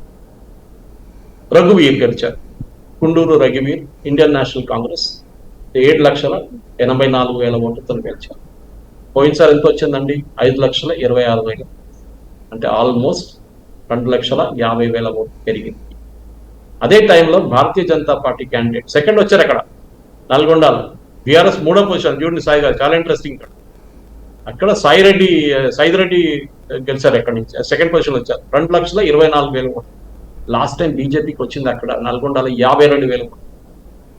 అంటే ఆల్మోస్ట్ 1,80,000 ఓట్లు వాళ్ళు పెంచుకున్నారు, 70 నుంచి 80 వాళ్ళు తీసుకున్నారు బీజేపీ. ఇది చాలా ఇంపార్టెంట్ ఈ అనాలిసిస్ తో చూస్తే. ఎందుకంటే బీజేపీ మనం నల్గొండలో అసలు పట్టేయలేదని ప్లేస్ లో బీజేపీ సెకండ్ పొజిషన్కి వచ్చారు, రెండో పొజిషన్కి వచ్చారు. అది బీఆర్ఎస్ చూడండి, బీఆర్ఎస్ పోయినసారి వాళ్ళకి 5 లక్షల ఓట్లు వచ్చింది నల్గొండ, వేమిరెడ్డి నరసింహారెడ్డి గారు. ఈసారి కంచాల కృష్ణారెడ్డి గారు పోటీ చేశారు, ఆయనకి 2,18,000 ఓట్లు వచ్చింది. అక్కడ తగ్గింది ఆల్మోస్ట్ 2,80,000 ఓట్లు తగ్గింది బీఆర్ఎస్ కి. ఆ ఓట్లు ఎక్కడ పోయిందంటే ఆ ఓట్లన్నీ కాంగ్రెస్కి వెళ్ళింది. ఈసారి చాలా మటుకు బీజేపీ కూడా వెళ్ళింది. రైట్. అంటే రాష్ట్ర వ్యాప్తంగా చూసినప్పుడు కాంగ్రెస్ ఏమంటుందంటే బీఆర్ఎస్ ఓట్లు బీజేపీకి అని. ఇప్పుడు మీరు చెప్తున్న లెక్క చూస్తే బీజేపీకి వచ్చినాయి, కాంగ్రెస్కి వచ్చినాయి. అంటే అక్కడున్న క్యాండిడేట్ని చూసి ఈ ఓట్లు షిఫ్ట్ అయినాయా, పార్టీని చూసి షిఫ్ట్ అయినాయా, ఎలా అనుకోవాలి దాన్ని? ఎవరు గెలుస్తారని చూసి షిఫ్ట్ అయ్యారు. ఇప్పుడు మనం ఒక్కవైపు చూసొచ్చు, మనం కొండా విశ్వేశ్వరరెడ్డి గారి గురించి మాట్లాడాం, డీకే అరుణ గురించి మాట్లాడాం, ధర్మపురి అరవింద్ గురించి, వీళ్ళందరూ పర్సనల్ కరిష్మా. ఈవెన్ బండి సంజయ్. అదే టైంలో మీరు ఈట్ల రాజేందర్ ఎట్లా గెలిచారంటే ఆయన కూడా పర్సనల్ కరిష్మా, కానీ పార్టీ అపారటస్ చాలా మంచిగా మెయింటైన్ చేస్తారు. ఎందుకంటే ఈట్ల రాజేందర్కి ఎక్స్పీరియన్స్ ఉంది పాలిటిక్స్. ఆయన బీఆర్ఎస్ లో మన అందరికి తెలుసు నెంబర్ 2 ఉండే ఆయన పార్టీ కార్డుని ఎట్లా మెయింటైన్ చేయాలి, ఆయన క్యాంపెయిన్ చేయాలి, అంత పెద్ద కాన్స్టిట్యున్సీ క్యాంపెయిన్ చేశారు. సికింద్రాబాద్ చూడండి, అటువైపు సికింద్రాబాద్ ఈసారి క్యాంపెయిన్ చాలా లోకీ ఉండే. అంటే అసలు ఎలక్షన్ ఉందా లేదా అని కూడా డౌట్ ఉండే, అంత తక్కువ, అసలు ఏం లొల్లి లేదు, ఏం లేదండి. అదే టైంలో మీరు మెదక్కి వెళ్ళండి, అక్కడ రఘునందన్ రావు కోసం పార్టీ క్యాపిటల్ పనిచేస్తారు. సో కొన్ని ప్లేస్లో సాయి గారు బీఆర్ఎస్ అది ఒక నార్మల్ ఓటర్ ఆలోచించారు. మీరు ఒక ఓటర్గా ఓటేస్తున్నప్పుడు ఇటువైపు ఒక క్యాండిడేట్ ఉన్నారు, ఇటువైపు ఒక క్యాండిడేట్, మూడో ఒకడు కూర్చున్నారు పక్కన, వాడు గెలవలేడు, మూడోడు. ఈ ఇద్దరు నడిమిట్లో పోటీ. ఇప్పుడు ఈ ఇద్దరు నడిమిట్లో నేను ఎవరికి ఓటేయాలి, ఎవరు గెలుస్తారు? ఒకటి మా పర్సనల్ ప్రిఫరెన్స్ ఉంటుంది, నేను బీజేపీ ఓట, కాంగ్రెస్కి ఓటేసిన ఓట రెగ్యులర్ గా. బీఆర్ఎస్ అనేది మొన్న వచ్చింది కదా, 2 టర్మ్స్ అంతే, 10 సంవత్సరాలు, పెద్ద పొలిటికల్ హిస్టరీలో 10 సంవత్సరాలు ఏం లేదు. కానీ తెలంగాణ వేవ్ పోయిన తర్వాత బీఆర్ఎస్ కూడా ఏం చేయలేదు. నేను ఎప్పుడు చెప్తుంటాను సాగర్, ఇంకా ముందు కూడా మీకు చెప్పాను, అహంకారంతో ఓడిపోయాను బీఆర్ఎస్, కేసీఆర్ గారు. అదే అహంకారంతో వైఎస్ జగన్ కూడా ఆంధ్రాలో ఎవరు అనుకోలేదు ఇంత పెద్ద ఒక విక్టరీ ఉంటుందని టీడీపీ. మీరు ఏ రోజు అనుకుంటారు నేనే రాజు, నేనే అన్ని నడిపిస్తానని చెప్పి చేసే పనికి, ఆ తప్పుకి బీఆర్ఎస్ తప్పదు. అది కేసీఆర్ గారు దాని నుంచి బయటికి రాలేరు, ఎంత ట్రై చేసినా. ఇంకా రేవంత్ రెడ్డికి ఒక పర్సనల్ గ్రడ్జ్ ఉంది ఆయన మీద, మనందరికి తెలుసు ఎందుకని. ఆయన కూతురు పెళ్లి టైంలో ఏం చేశారు వీళ్ళందరూ కలిసి, దాని కాకుండా క్యాష్ ఫార్వర్డ్ స్కామ్ లో ఏం చేశాడు కేసీఆర్, అందరు తెలుసు ఇదన్నీ. సో డెఫినెట్లీ ఆ రేవంత్ రెడ్డి కాంగ్రెస్ పార్టీని ఖతం చేసి పడేస్తారు. అది బీజేపీ ఆ ఛాన్స్ తీసుకొని బీజేపీ ఆపోజిషన్కి వచ్చేస్తున్నారు. ఇది చాలా క్లియర్ గా చెప్పే ఈసారి కూడా ఎలక్షన్ రేవంత్ రెడ్డి ఈ పోటీ బీజేపీకి మాకు, అసలు బీఆర్ఎస్ పిక్చర్లోనే లేదని చెప్పారు. కరెక్ట్, అట్లా వచ్చింది, ఒక్క సీట్ కూడా రాలేదు కదా సాయి గారు. అంటే వీళ్ళకి వచ్చేటప్పుడు ఇప్పుడు కాంగ్రెస్కి వచ్చేటప్పటికి రేవంత్ రెడ్డి మీద డిపెండ్ అవ్వాలా, మిగతాది నియోజకవర్గాల వారి లీడర్లు ఉన్నారు. బీజేపీకి కిషన్ రెడ్డి మీద అనే కాన్సెప్ట్ కుదరదు. అక్కడ రకరకాల అందరూ ఎవరికి వాళ్లే తోపులు అయ్యి ఉంటారు. అంతే అంతే. అదే సందర్భంలో బీఆర్ఎస్కి వచ్చేటప్పటికి కేసీఆర్ అని ఒక ఫిగర్ ఉన్నారు, మళ్ళీ హరీష్ రావు, కేటీఆర్, ఇట్లాగా ఒక పెద్ద వ్యవస్థ ఉంది కదా, సంస్థాగత నిర్మాణం అన్నటువంటిది కూడా ఉంది కదా, దానికి ఎలాగా అవుతుంది ఇప్పుడు? కార్డర్ బేస్ పార్టీస్ ఎక్కువ లేరు మన దేశంలో సాయిగా. రెండే కార్డర్ బేస్ పార్టీస్ ఉన్నారు, ఒకటి కమ్యూనిస్ట్ వాళ్ళు, ఒకటి బీజేపీ. మిగతా అందరూ పార్టీకి రావాలంటే 500 రూపాయలు, లేకపోతే ఇప్పుడు 500 నడవదు, 1000 రూపాయలు, 1500 రూపాయలు మందుబాటులో బిర్యానీ ఇది ఇస్తూనే వస్తారు, ఇప్పుడు ఎవరు రారు. సో డెఫినెట్ గా మనం చూస్తున్న ఏంటంటే కాంగ్రెస్ వైపు నుంచి కాంగ్రెస్ కల్చర్ లో కూడా ఇంత పెద్ద ఎలక్షన్ వాళ్ళ విక్టరీ 99 సీట్లు వాళ్ళకి నేషనల్ లెవెల్ వచ్చినప్పుడు, లాస్ట్ టైం 55 ఉండే, దాని నుంచి 46 సీట్లు పెంచుకున్నప్పుడు కూడా దాంట్లో తెలంగాణలో ఎక్కువ పెంచుకోలేకపోయారు వాళ్ళు. అది ఎందుకు జరిగింది అనేది పెద్ద ప్రశ్న. రేపు అసెంబ్లీ ఎలక్షన్ లో ఏం జరుగుతుంది, మనం ఒక ఎగ్జాంపుల్ తీసుకుందాం సాయి గారు. ఒక లోక్సభ కాన్స్టిట్యున్సీ కింద 6 ఉంటుంది కదా అసెంబ్లీ సెగ్మెంట్, 6 నుంచి 7. ఇదే 8కి మనం మల్టిప్లై చేసుకుంటే 48 సీట్లు బీజేపీకి వస్తుంది అప్రాక్సిమేట్. అట్లా రాదు యూజువలీ, బట్ అసెంబ్లీ ఎలక్షన్ ఇంకో, కార్పొరేషన్ ఎలక్షన్ ఇంకో లెవెల్లో ఫైండ్ చేస్తారు. 40 కాకుండా 20, ఇప్పుడున్న 8 కన్నా 25, 30 వచ్చింది అనుకోండి నెక్స్ట్, ఎందుకంటే బీఆర్ఎస్ ఉండదు. అప్పుడు ఏం చేస్తారు, పర్సనల్ కరిష్మా మీద ఇప్పుడు మెదక్ లాంటి కాన్స్టిట్యున్సీలో క్యాండిడేట్స్ ఎవరు డిసైడ్ చేస్తారు. బీజేపీకి అన్నిటికంటే పెద్ద వీక్నెస్ అసెంబ్లీ ఎలక్షన్కి వచ్చేటప్పుడు. నాకు గుర్తుంది రామచంద్రరావు గారి పోయినసారి మల్కాజిగిరి అసెంబ్లీ కాన్స్టిట్యున్సీ పోటీ చేసినప్పుడు ఆయనకి బీఫామ్ 24 గంటలు ముందు ఇచ్చారు, డెడ్ లైన్ కన్నా, నామినేషన్ డెడ్ లైన్. ఎట్లా పోటీ చేస్తారండి, ఎట్లా క్యాంపెయిన్ చేస్తారు బీజేపీ ఇప్పుడు? ఎందుకంటే కర్ణాటకలో 20 సంవత్సరాల ముందు బీజేపీ ఎక్కడ లేకుండా సాయి తెలుసు. ఇప్పుడు బీజేపీ ఇది వాళ్ళ ప్రిన్సిపల్ ప్లే, వాళ్ళు ఇక్కడ రూలింగ్ కూడా చేశారు, దాంతో ఇప్పుడు ఆపోజిషన్. ఇక్కడ కూడా కాంగ్రెస్ వైపు నుంచి పోటీ డెఫినెట్ గా ఉంటుంది, దాంట్లో డౌట్ లేదు. కాంగ్రెస్ కి ఉన్న లీడర్ వాళ్ళు మెచ్చుకోవాలి వాళ్ళని, ఉత్తమ్ కుమార్ రెడ్డి కానివ్వండి, బట్టి విక్రమార్క రెడ్డి, మిగతా అన్ని లీడర్లు, రాజా నరసింహ, ఎవరు పార్టీ విడిచి వెళ్ళలేదు. చిన్న చిన్న లీడర్లు, ఈ లోకల్ లీడర్స్, ఎమ్మెల్యేలు వాళ్ళు వెళ్ళారు, డబ్బులు తీసుకొని కేసీఆర్ కొనుక్కున్నాడు. ఇప్పుడు అదే కేసీఆర్ ఏడుస్తున్నారు, వీళ్ళు కొనుక్కుంటున్నాం. అదే రేవంత్ రెడ్డి మేమేం తప్పు చేసేవాడు, మీరే గుంజుకున్నారు కదా ఎమ్మెల్యేలు, మేము కూడా గుంజుకుంటాం, దాంట్లో తప్పేం లేదా. సో డెఫినెట్ గా పర్సనల్ కరిష్మా మీద బీజేపీ లీడర్లు కలుస్తున్నారు. దాంతో పాటు లోక్సభకు వచ్చినప్పుడు మోదీ గారి ఇమేజ్ ఒకటి ఉంటుంది. సో మోదీ గారి ఇమేజ్ ఒక 20-30% ఓట్లు తీసుకొస్తుంది, మిగతా ఓట్లు పార్టీ ఇన్ఫ్రాస్ట్రక్చర్ నుంచి, పార్టీ క్యాండిడేట్ వైపు నుంచి వస్తుంది. అంటే సంస్థాగత నిర్మాణంలో కాంగ్రెస్ పార్టీకి చాలా లాంగ్ ఉంటుంది కదా, అందులో గ్రౌండ్ లెవెల్లో పంచాయతీల స్థాయి నుంచి కూడా ఉంటుంది కదా. రేపు స్థానిక ఎన్నికలు జరగబోతున్నాయి, భారతీయ జనతా పార్టీ అక్కడ అందుకుంటుందా? బట్ బీఆర్ఎస్కి అయితే ఆల్రెడీ స్థానిక ఎన్నికల్లో చాలా చోట్ల బలమైనటువంటి శక్తిగా ఇంతకు ముందు ప్రూవ్ చేసుకుంది. స్థానిక ఎన్నికలు అనేది లోకల్ పాలిటిక్స్ జరుగుతుంది సాయి గారు, మీకు తెలుసు. అక్కడున్న ఎంపీటీసీ కానీ జడ్పీటీసీ కానీ వీళ్ళు ఎట్లా గెలుస్తారంటే బేసిక్లీ అక్కడ లోకల్ ఇష్యూస్ మీద. అది అట్లాంటి వాళ్ళు కావాలి కదా ఇప్పుడు. అది బీజేపీకి లేదు, అది కరెక్ట్ మీరు చెప్పిన మాట. అది బీఆర్ఎస్ నుంచి కాంగ్రెస్ గుంజుకున్న వాళ్ళగానే బీజేపీ కూడా లోకల్ లెవెల్లో గుంజుకుంటే బాగుంటుంది. కానీ బీజేపీ కూడా కష్టపడి పనిచేస్తున్న చాలా మంది కార్యకర్తలు, వాళ్ళు కూడా ఎక్స్పెక్ట్ చేస్తారు. ఇది పెద్ద ప్రాబ్లం, ఇక్కడ ఒకటే కాదు, మనం మిగతా స్టేట్లో కూడా చూసేది. కొత్త వాళ్ళు తీసుకొచ్చి వాళ్ళకి సీట్లు ఇచ్చినప్పుడు పాత వాళ్ళు అడుగుతారు, మేమేం తప్పు చేసామని.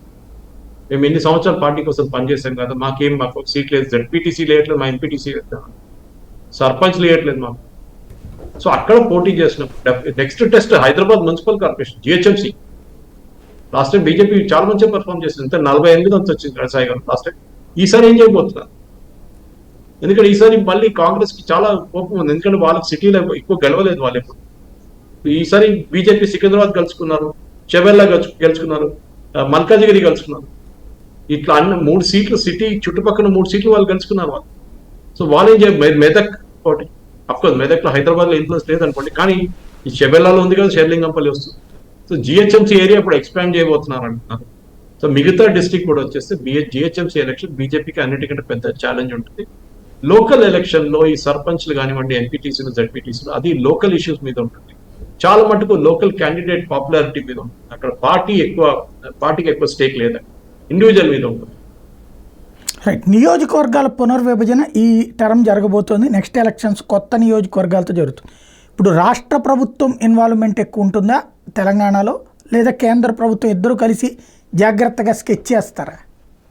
దీంట్లో ఇప్పుడు డీలిమిటేషన్ కమిషన్ ఒకటి ఉంది. యాక్చువల్లీ రాష్ట్ర ప్రభుత్వానికి, కేంద్ర ప్రభుత్వానికి ఇద్దరికి రోల్ లేదు టెక్నికలీ స్పీకింగ్. పొలిటికల్ ఎట్లా కాదు. మనం చూసాం రాజశేఖర రెడ్డి గారు ఏం చేశారంటే ఇప్పుడున్న కాన్స్టిట్యున్సీ డీలిమిటేషన్ లో పాపులేషన్ ఒకటి. హైదరాబాద్ పాపులేషన్ ఎంత పెరిగింది?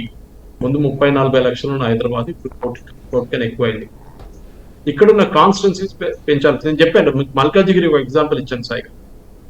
38 లక్షల ఓటర్లు అంటే తక్కువ. 3 పార్లమెంట్ సెగ్మెంట్లు అవుతాయి ఈసారి. ఈజీగా 3 పార్లమెంట్ సెగ్మెంట్. సో అది చేయాల్సి వస్తుంది ఫస్ట్.